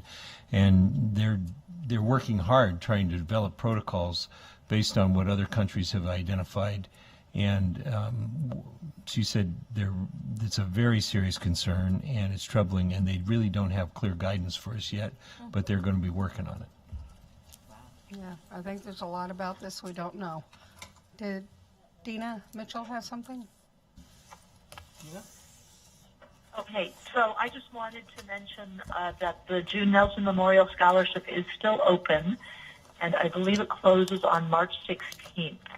And there are going to be 15 scholarships awarded for $1,500 each throughout the state. So I would definitely, the deadline is March 16th. So if anybody is interested in applying to that, just go to the Alaska Association of School Boards website, and they'll be able to find the link there to the June Nelson Scholarship. Thank you, Dina, for that reminder. Anything else? All right. Do I have a motion to adjourn? Do I have a second? All right. We are adjourned. Thanks, Dina. Have a nice night.